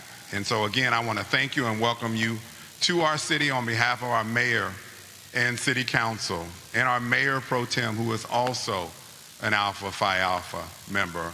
I want to welcome you. Stay safe, enjoy the fellowship, learn, figure out how we get stronger together, and keep fighting the great fight, because there's a lot more work to be done out in this country and particularly in this great city. While we're doing the things we're doing, we can always do more. So thank you, and thank you for giving me the opportunity to welcome folks. So enjoy the conference. Absolutely. Thank you so much. Appreciate you. Thanks so much. My brothers and my sisters, let me invite you to stand. That puts you one step closer to the door as we prepare to pray now. Heads are bowed, eyes are closed. Precious God, we thank you for all that our eyes have seen, for all that our ears have heard, for all that our hearts have felt. Bless us as we prepare to leave this place, but never from your holy presence. Dear God, please also bless the food we are about to receive. Bless the precious hands that prepared it. Allow it to nourish us and sustain us, and allow us to grow stronger, dear God, in faithful service to you. This is our prayer. In your precious name, amen. Amen.